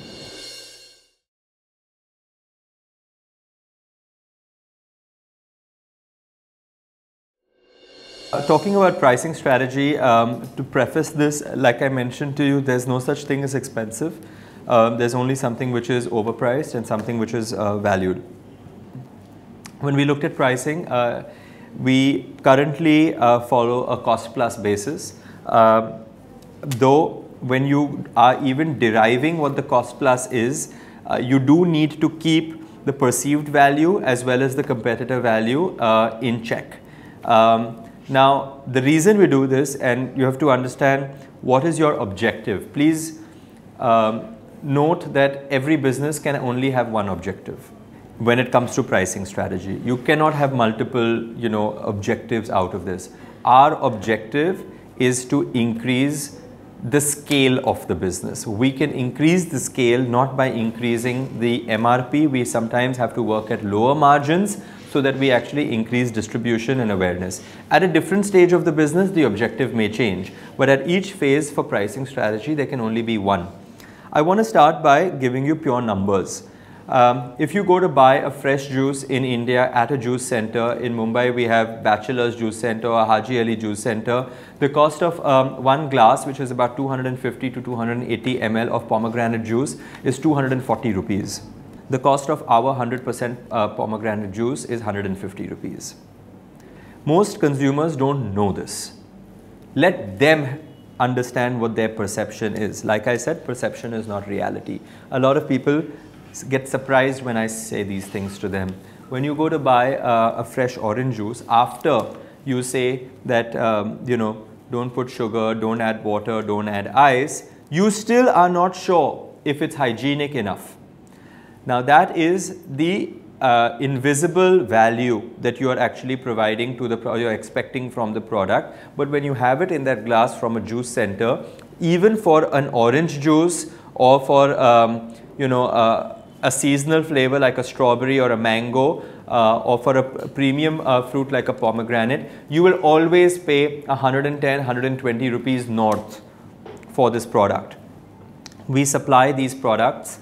So our mango is at 80 rupees, our pomegranate is at 150 rupees, and most of our products that we started off with at 150. So you're getting hygiene, you're getting a superior technology, you're getting greater nutrition, you're getting better quality of sourcing, you're getting it home delivered, you're getting it in a package which is mobile, which you can open and close, and you're getting shelf life through this entire thing.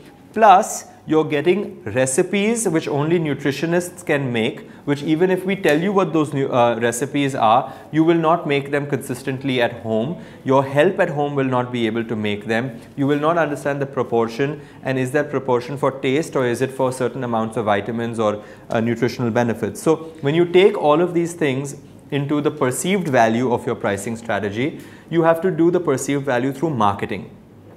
Compare apples to apples, don't compare apples to oranges. So I can't compare what Real and Tropicana sell 1 liter of a juice at 100 rupees. I sell 250 ml at somewhere between 100 and 150. So I could be anywhere from 2.5x for some products to 4x for other products. But that's not a comparison, because you're not comparing two of the same things. So you can't really go there. If this is too complex to understand, take a simple analogy. Only the person who drives a BMW understands why he pays 35 lakhs for it. Another person who says that, hey, transportation is to go from point A to point B, doesn't mind actually spending 5 lakhs on a Maruti.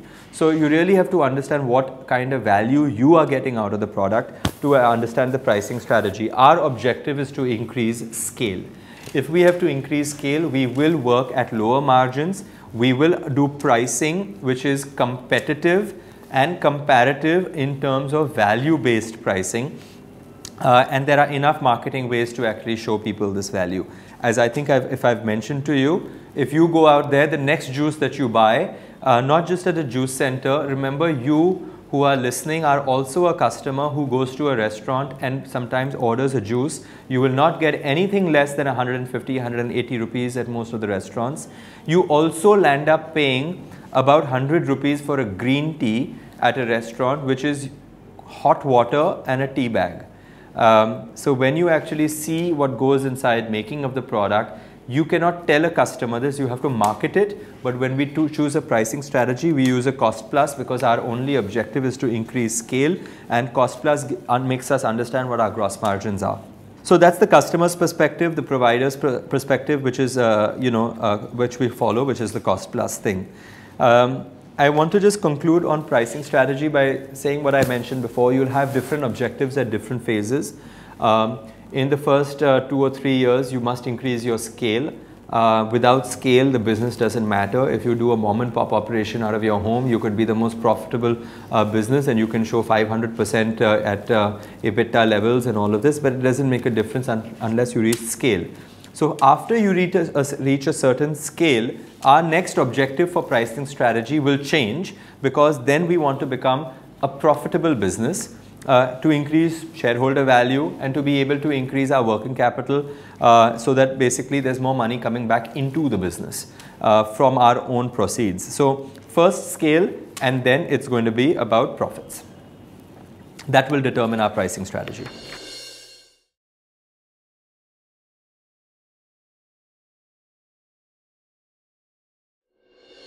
Okay, so here we're going to speak about distribution and supply.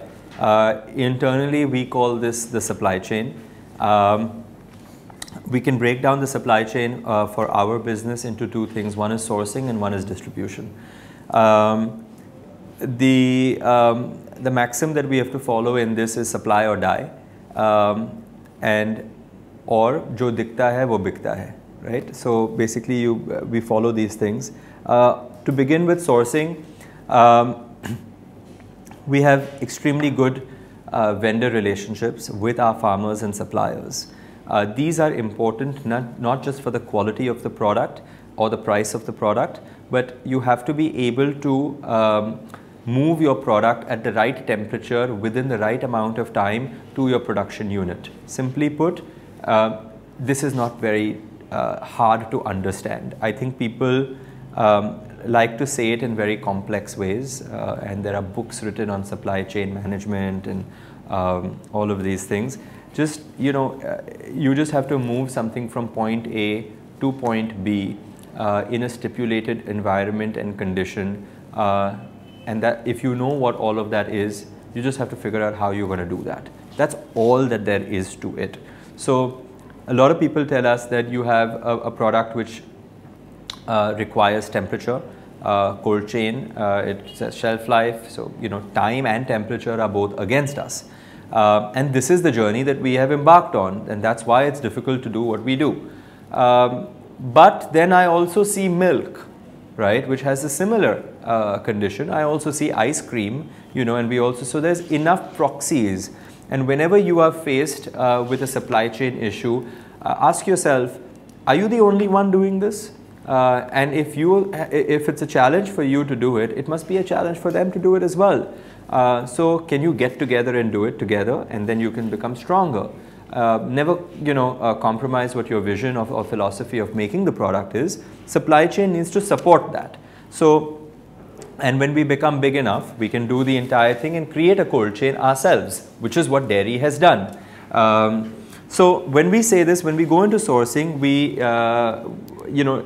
have very strict guidelines on what kind of produce we will buy. We do this chemically. We have food technologists, so we will only buy things at a certain pH level, at a certain Brix, at a certain salinity, at a certain harvest, at a certain maturity. So all of these tests are done. We take that product, and I'll give you one example, right, for you to understand sourcing. And I'll tell you something about what we are going to launch in this summer. And I want all of you to buy it. It's coconut water. Coconut water has never been sold as nariyal pani in the organized segment. So if you want to drink coconut water, you have to get a nariyal. Now you can either go to the guy on the streets, or you can order it. It will be delivered to you, and you put a straw in and you drink it. That is your experience of a nariyal pani. Any coconut water that you have actually consumed in organized retail does not taste like coconut water, and we all know that, because you can be rich, poor, boy, girl, young, old, anybody, everybody has had a nariyal pani. So the minute your palate, your sensory palate senses something different, you say, this is not what it is, I can get that, right? So you reject that product, and it's not even about price. Even if it was free, you wouldn't think this. Now we have understood certain technology by which we will sell coconut water as coconut water. Basically, we'll take a nariyal, we'll put it into one of these bottles, we'll pressurize the entire thing, no bacteria will go, and we'll give it. The problem that we will solve with this, so first, coconut water is very good for you. The problem that you're solving is the on-the-go beverage market, right? If you can carry that nariyal with you wherever you go, that's great, but we believe that most people can't. And so we want to actually provide a mobile solution for the nariyal pani. Now, this is our mission. We will be the only product to do this. So size of the market is huge. We want to price it in a cost plus at a certain gross margin. Now, understanding everything that we've said, we're going to make it with a clean label philosophy, and we're going to price it with a cost plus. We're going to make a certain gross margin to achieve scale. 50 rupees for this product, which you would otherwise buy for 35 rupees. Not so bad. We won't, we won't isolate the customer for that small 10-15 rupee thing, because you're solving a problem with that thing. And for the first time, you will drink this product. So, sourcing, right? If I want to achieve this, we went to the coconut plantations in the south, and we scoured all of them, and we said, which kind of coconut do we want? And we understood that we can only buy a coconut which is 7 months old from harvest, which is hand-picked. There is a big difference between a coconut which grows at the top of the tree, which gets dropped from the top. The guy climbs up, drops it.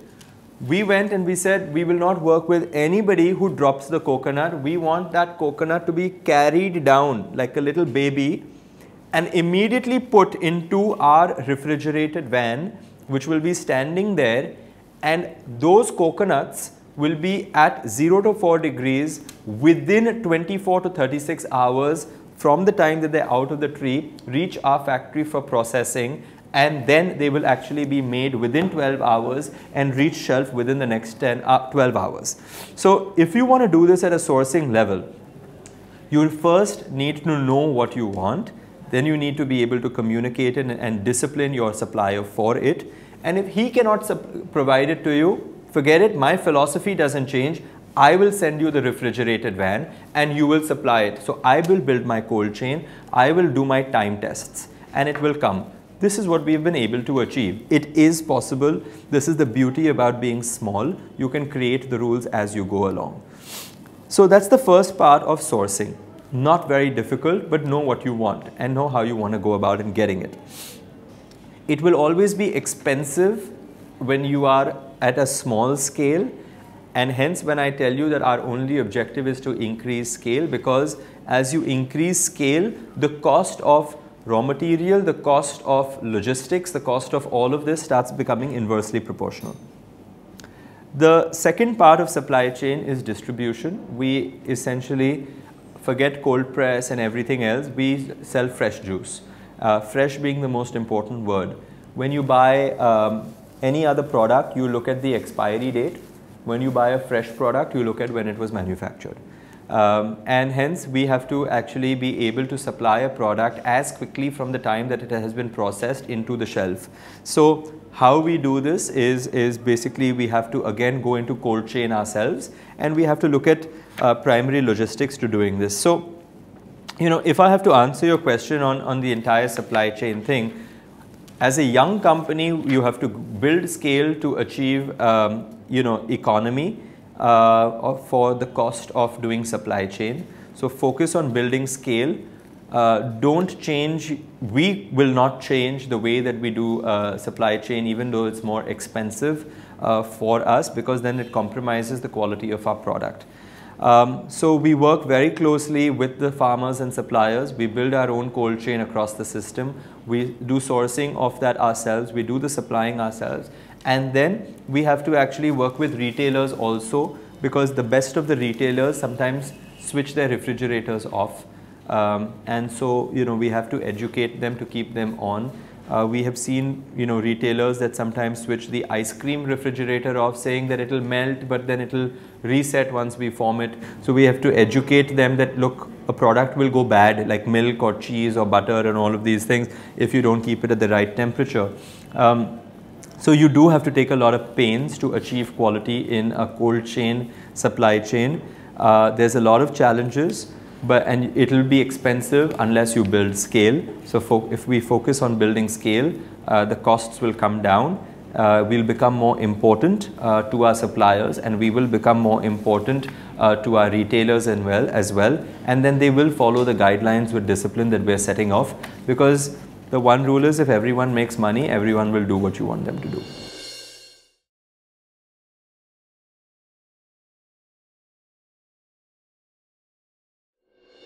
In order for us to be a successful consumer business, we focus on distribution, but the most important thing is to create a brand. In the creation of a brand, you need to understand your positioning strategy.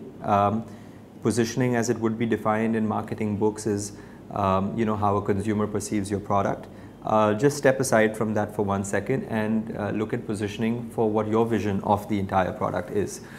In the initial days, as I was building this entire you know, business, I realized that I needed to spend so much time explaining to people what a cold pressed juice is.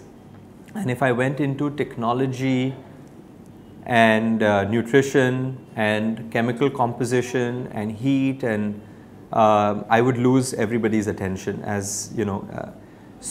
And then people said, but how is it different from anything else? So as we went into differentiation, I started telling them, oh, but they do pasteurization, and they do this, and they do this, and we do this, and we do that. And it just became a very long answer. So the best way to understand your positioning strategy is, can you define the message in one sentence? And the way that we defined it was, everything that we put inside this bottle is good, and everything that is bad, we leave out. So there's more good inside this and less bad. I don't know anybody who consumes a Raw Pressery juice, finishes it, and says, now let me go get my Tropicana. So as that started getting more and more refined, it boiled down to 4 words. All good, no bad. Very, very simple. And I think the best positioning strategies are very wide, very encompassing. They're emotional, they're connective. They do define the product. They also define the customer. But most importantly, they must be simple. All good, no bad. As it became a way for me to explain the product, I also realized that when I was understanding the consumer or the entire target audience, today's customer is one that believes that they want to add good things in their life. And growing up, we always heard that you know, if you have good thoughts in your mind, you will not do bad actions, right? If you keep good friends, you will not have bad company. If you have good habits, you will not do bad habits. So similarly, if you drink and eat good things, you will automatically not eat the bad junk food things. So it actually became philosophical more than just the product thing, and we said, you know, it became, this is a product in which everything we put inside it is good. We leave all the bad out. Now, if you put this inside yourself, you're putting good inside, automatically you are not having some of the bad products that are there. And the people that we are actually you know, marketing this to, the consumers or our audience, are also people who are saying, if I wake up and I do yoga, if I wake up and I go to work, if I wake up and I say good morning, if I help the poor, if I help the needy, or if I give someone a hug, or if I spread love, if I, you know, rescue a stray dog, if I plant, you know, a tree, if I stop someone from spitting on the street, if I, you know, dance and listen to music, if I take time and travel, if I spend time with my family, all these things if I do, I'm adding something good in my life. And so it became all good, no bad. And it became emotional, and it became connective to the customer, and it became a very good way for us to spread a message beyond just selling a product.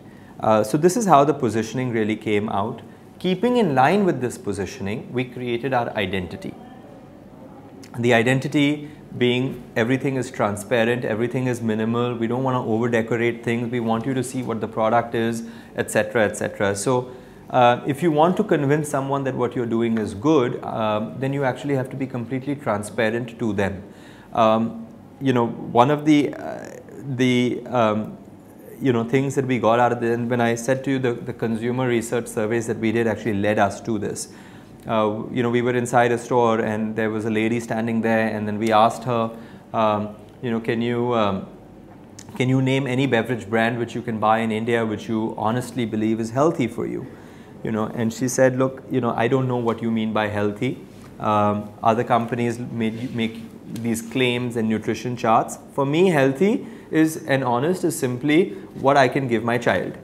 But you have to convince me of that. So it really became about being close to the customer and being transparent, and that's why we got a transparent packaging. That's where all good no bad really came in. That's where putting the ingredients on the front of the packaging came in. That's your identity. Then the tone was, don't talk in big ways and talk in very conversational ways. So the entire tone of voice became one which was personal. You know, and I think that when I speak about the brand in terms of USP, and I spoke about the people in the team, every person that joins Raw Pressery, we usually induct them, I think mostly by telling them about all good, no bad. And then telling them that, look, we will make mistakes. When we make mistakes, we say sorry, and we own up to our mistakes to the consumer, and that is also part of our brand. That is also part of our positioning. That's also part of honesty, you know, in just being very, very transparent. So being human is actually very important in building the brand. So this is where the first messages actually came out. This is how the packaging, this is the tone of voice, and this is how the communication began. We didn't want to over decorate any of the ideas because then it becomes commercial, and we wanted to stay away from being commercial. We didn't want to do advertising, and we still don't do any, because while advertising is important to increase awareness, it's also a very expensive you know, part of the business, and hence if you are able to actually afford that, then you must be doing something commercial in your business, is usually the way a customer perceives it. So we started doing our marketing first through word of mouth. We said that let's go to the people who have a voice, who are influencers, let's convince them. We quickly realized that in every friend circle or social circle there's about 6 to 8 people usually. And in each one of these circles, there's always one person who's more healthy than the others. And unless you're not sick, you don't go to the doctor.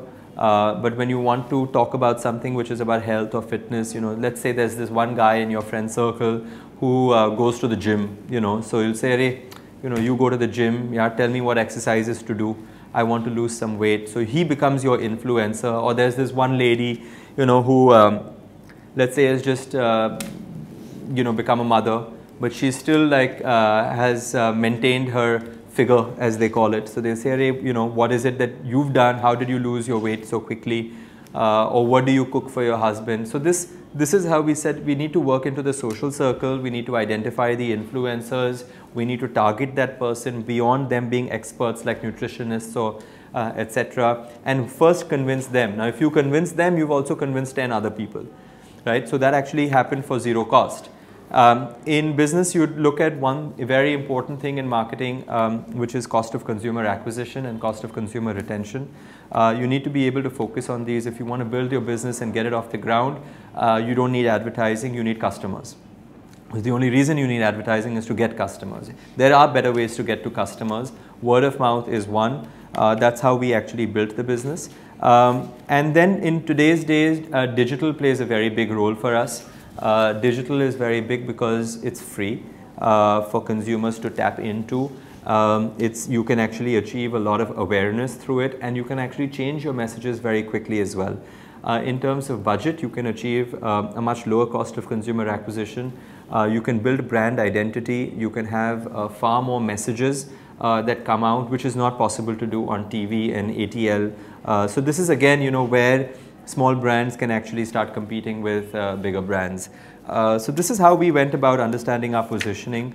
All of the copywriting, communication, social media has been developed in-house. We have a fantastic team that actually does all of this.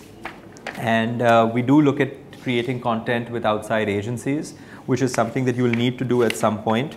But my 2 bits on marketing would be, yes, focus on creating a brand, get your positioning right, get your identity right, get a design agency on board to actually create your design. Design is very, very important, very, very important. It's as important as creating a good product. Without design, you're really nothing. But as you do that, you remember that you're also building a business, and if you spend too much money on marketing too quickly, then you'll have a problem of not being operationally break-even also. So you can achieve, acquisition of customers by being frugal, by being disciplined, by being creative, by being innovative.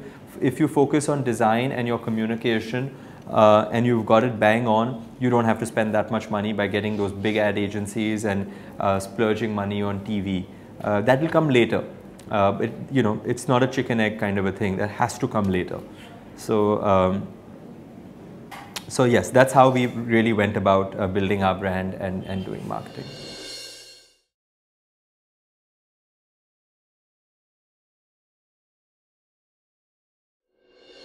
Okay, so we're talking about funding, the startup economy, investors, venture capitalists. I think we're talking about this entire space.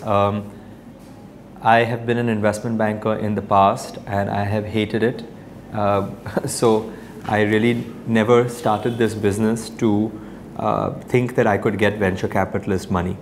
I always thought that was for something else. We'll build a business and we'll make it profitable and we'll break even. It's very naive when I started this business, so I want to tell you that. The other thing that we should cover is what an investment really means. An investment is only as good as when you redeem it. So please understand that whenever someone puts money into your business, they will be looking to take the money out of the business as well. Know that when you are the promoter, you have to work on the business. Investors don't work for you. They give you money. So never think that choosing the right set of investors is about making them do your work. It's money. It's the most expensive form of capital. If you can put your own money, there's a certain risk. If you can get money from a bank, there's a lower risk. But getting money from venture capital is typically the most expensive form of capital because you are giving away a part of your equity of the company, and so they are sharing ownership. So this is the important thing to understand as we go into this topic. The second is, as when investments are being redeemed, it usually leads to what is called an exit. And when you're doing an exit, you need to understand what it is that you're doing an exit for. A venture capitalist would look at an exit in about 7 years, and this exit would either take you to an IPO stage, or you would be acquired by another company, or you would do a strategic sale, which would be to a private equity company. A private equity firm usually looks at 5 years to stay in your business and then either again sell your business or take it public. This is important to understand because I believe that in today's startup economy, everyone gets very carried away by wanting to get funding and calling themselves startups and talking as if when you get money, they think that they have made it.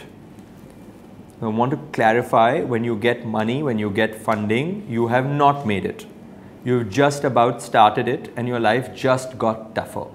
If you can do your business without taking any of this, please do so.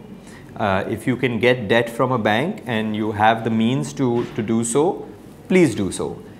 Only take money from VCs if you believe that they can add value strategically to grow your business, and only work with people that will respect your vision of what you're trying to create, will support it, and you are so comfortable with that you can brainstorm, you can be honest about mistakes that you will make, and you can just be as open with them that you can go out and get a drink with them whenever you feel like, and you can call them up at 6 in the morning when things are wrong. Choose those investors, because as our startup environment is growing, things are also becoming tougher. And so it's very important that if you are focused on implementing your vision, growing your company, and you have big, hairy, audacious goals, you must also look at having the right partners on board. So this is an important thing to understand. Our journey of funding started even though it wasn't meant to start, to be very honest. I started the business, as I said, in my kitchen, and I went to a few friends. I put in all the money. I moved back home. I sold a lot of things to start this business, and started it, and then needed some more capital. So went to some friends and family, as usually it should be. And remember, all angel investment, only take money from angel investors who know very well that they're putting in money that they may lose. You cannot guarantee anything with angel money. So when you're structuring, the most important part as you're growing your business is know what your term sheets are. If you have to spend money on getting legal advice, that will be the best money that you will ever spend. You make the wrong term sheet at the start of your business, you try and overvalue your business, you give away certain rights, you have to understand what your anti-dilutions are, what your preemptive rights are, what valuation is, what pre-money means, what post-money means. You don't need to be a finance student. Most of these startup entrepreneurs have not been. So if you have to spend money somewhere, don't go to your father's best friend to get advice. Go to a legal firm and sit down with them and understand how you need to structure your term sheet. This could be the most important thing that you do in your funding journey. After we got some money from friends and family, really it's performance that actually creates everything else. You have to work hard, you have to actually grow the numbers, and you have to learn how to make a business plan. Not everyone knows how to make a business model. If you don't know how to make one, take help, go get help. This business model will have two functions. One is for funding, it'll show people what kind of revenue, what the scale up, all of these things is. And there'll be a lot of assumptions that you make. Whatever assumptions that you make, they will discount it. So be realistic, keep it challenging, don't make it impossible. You'll have to inflate it somewhere to get a good value, but make sure that it's something that you can execute. The second part of the business model is that you must have a business model that you make so that you know every day what it is that your targets are. Am I going to spend money on marketing, how much on distribution, how much on logistics, how much on product sourcing, this, that. You need to actually have that, because you can't just function without that. So this is all important as you go into funding. As it happened with our business, to give you some timelines, I quit my job in May 2013. I started conceptualizing this because of what happened inside a grocery store one day. By November, the company was formed, the product was formulated. There was just me and one other person. In November, December, we did soft launches. We did a lot of those test MVPs, as we said, and we did a lot of the consumer surveys and focus groups, etc. And January 2014, we launched the company into markets. So, 5 to 6 months to launch an entire thing is extremely quick. A lot of focus, a lot of clarity, a lot of vision, control has to be there. And as I said, some element of you being so sure of yourself that let other people call you stubborn and arrogant, but you need to really stick to your principles. This is important when I speak about funding, because this helped us create a business model. The business model has not changed in the last 2 years since we started. And I think this is, to me, if I have to say, the one thing that I think that I've done right, which I can claim, is that we're very, very sure of what our vision is, and we built the business model around that. This is important when you start choosing your investors, and hence I'm going into this. Post that, when we needed money 6 months later, we were able to raise it with a seed round. And in January 2014, when we started, I jokingly said to someone that let's start supplying these corporate offices of all of these VCs. Who knows, one day they may want to invest in our business. So we started selling juices to Sequoia. Funnily enough, Sequoia was actually one of our first customers. They started getting juices in their canteen, in their office, before we had actually officially launched the business. So if you have to look at it as the story goes, maybe the first rupees that came into the business as sales, not as investment, came from Sequoia. 9 months later, I was looking for a very small sum of money for about 2 or 3 crores. And I was, naive and thinking that I don't want to give so much equity away. I don't want to do all of this. I don't want VC. And what is all of this? Let me take small money, grow business, make profits, then take more, and do it in that way. That's not wrong. That's one approach.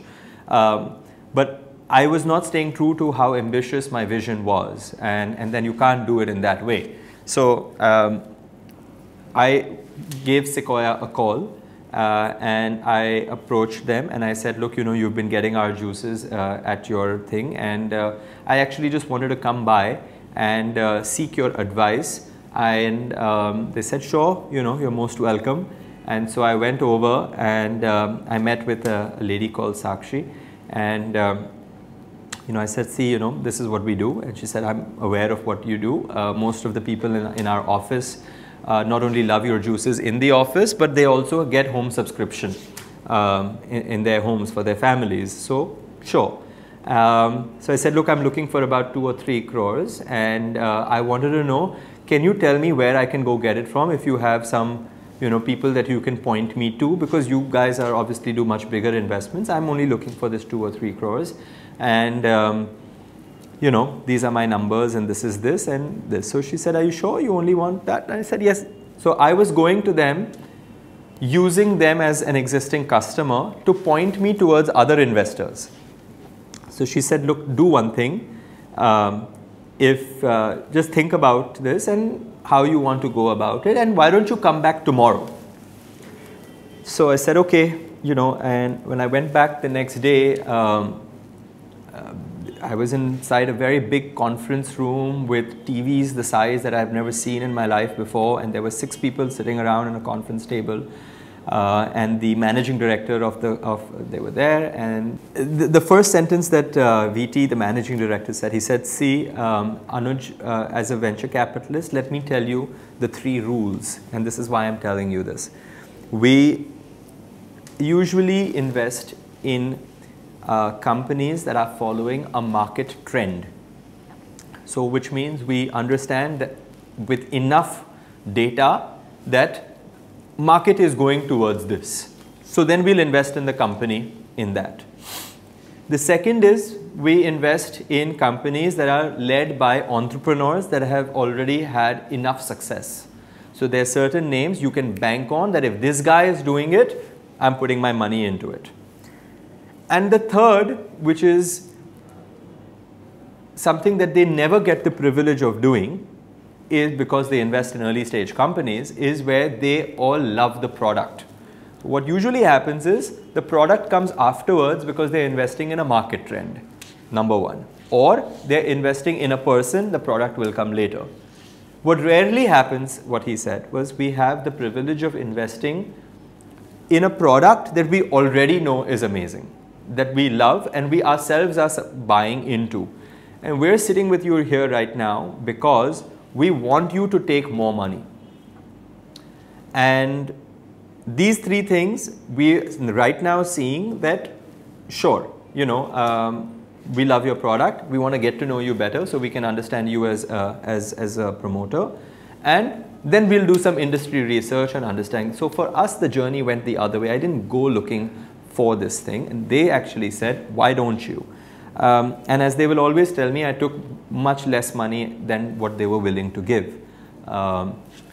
So that's how our funding story began. Of course, we performed since then. All credit to the team that we were able to and the technology and all of this. And as we scaled, we were able to hit the numbers, and then the next rounds become easier. What I want to tell every potential startup entrepreneur is funding is not your excuse to make mistakes. It is very important money, and in today's environment, everything is getting very, very. 2 years ago, it was a spray and play. Today, it isn't. Use that money wisely, take as much as you need, take more than what you need, at least take money for 12 to 18 months. It typically takes 4 months to raise money from start to finish. Sometimes it could take more, sometimes it could take less, but around 4 months. You must have money for at least 12 to 18 months in your bank so that you have a significant amount of runway to do what you need to do. As a CEO, if you're going to spend every 6 months you're going into the market, you're not going to be able to focus on your business and grow your business. So don't do that. Work with investors that understand your vision, that support you and actually add value strategically, as I mentioned to you earlier. So, we're very lucky. I want to tell you without numbers that even in our past round, I chose to work with investors even though I had other choices, but I went and chose investors that were giving me a slightly lower valuation with lesser money, while I had other investors that were willing to give me a greater valuation with more money, but I yet went, with these investors because they are the most valuable people, and building your board is the biggest thing that you should do. That if you build the right board, remember that you are not going to build your company in 3 years, 4 years. Over the course of the next 7 to 10 years, you need to have the right board, and the right people supporting you. So even if you have to, don't worry about the valuation. It's all notional. It means nothing until you've built a business. Don't worry about the amount of money that's coming in. It's only as good as what you use it for. But the people that you actually work with, the board that you actually build will be your reflection as you move forward. I can name you 10 companies that have had a great product, a great team, a great entrepreneur, and bad investors and a bad board that just suffered and died. And I can also name you 10 companies that actually had all of these things. They didn't have a great product. The promoter or the entrepreneur needed a lot of sharpening, but because there was a great board, as they made mistakes, they've actually succeeded in time. So go with the latter would be my advice. It will take you through the long run. And when it comes to exits, every investor is looking for one. My philosophy is that you never build a company to sell. You may build a company that's so valuable that everyone wants to buy. But don't build, you don't raise your daughter so you can get her married. It's simply, it's your baby, it's your child. So build something that is going to have so much tremendous value that everybody wants to come and buy it. But don't build it just so that it, hits those exact numbers so that you can go and sell it. That shouldn't be, well, that isn't my philosophy, at least. So that's the way that we look at it. And any company that fetches profits will always have higher value than any company that only focuses on revenue. So scale and profit, these two things must become the backbone and must be something that you actually should look for within your investors as well.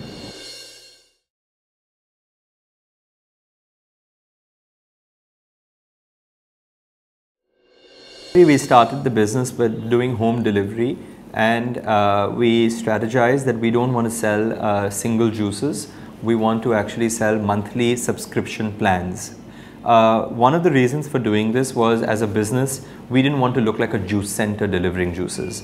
The second reason for doing this, which is increasing in terms of importance, was that the nature of the product that we're selling has to have a habit attached to it. If you want to have a positive impact on health, so you can't go to the gym one day. You have to subscribe. You have to go for a consistent period of time. If you want to get information on a daily basis, you have to get that newspaper subscription. So what we started seeing is that wherever things were habit forming, which required consistency of purchase or approach, you needed to have a subscription. So largely this is where the idea of subscription came in. On a purely commercial sense, where subscription becomes important is you can do product planning very quickly. So if I know that I have this one customer and for the next 30 days he is going to drink 30 juices of this flavor, I can forecast what how my raw material purchases should be. I can go ahead and make advances, and I know what kind of predictable revenue is going to come in. Predictable revenue and cash flow positive nature is the most important aspect of a subscription business, because if I know that I have 30 customers who are going to be with me for the next 30 days and they're going to give me, say, 1,000 rupees each, then I know that I have 30,000 rupees coming in, and it's that money has come in before the subscription starts. So it's a cash flow positive business. It gives me predictive revenue. It gives me word of mouth through marketing because those are already existing customers. And it gives them positive impact because it forms a habit. Like they say, Rome wasn't created in a day, but typically habits take at least 21 days to form. So if you want to create a habit like waking up early at the same time, you need a certain amount of time before you can call it a habit. If you want to quit smoking, it's not because you quit one day, you have to quit it for a certain amount of time. So habit forming actually creates loyalty. After that 21 or 30 days, we've seen that most customers who drink our juices actually get what the positive impact is. And then through impact and experience, if you have won a customer, not through price and marketing, then that customer will stay with you and believe in you. So for all of these reasons, we felt that as a young company that subscription would be the most important thing for us to start off with.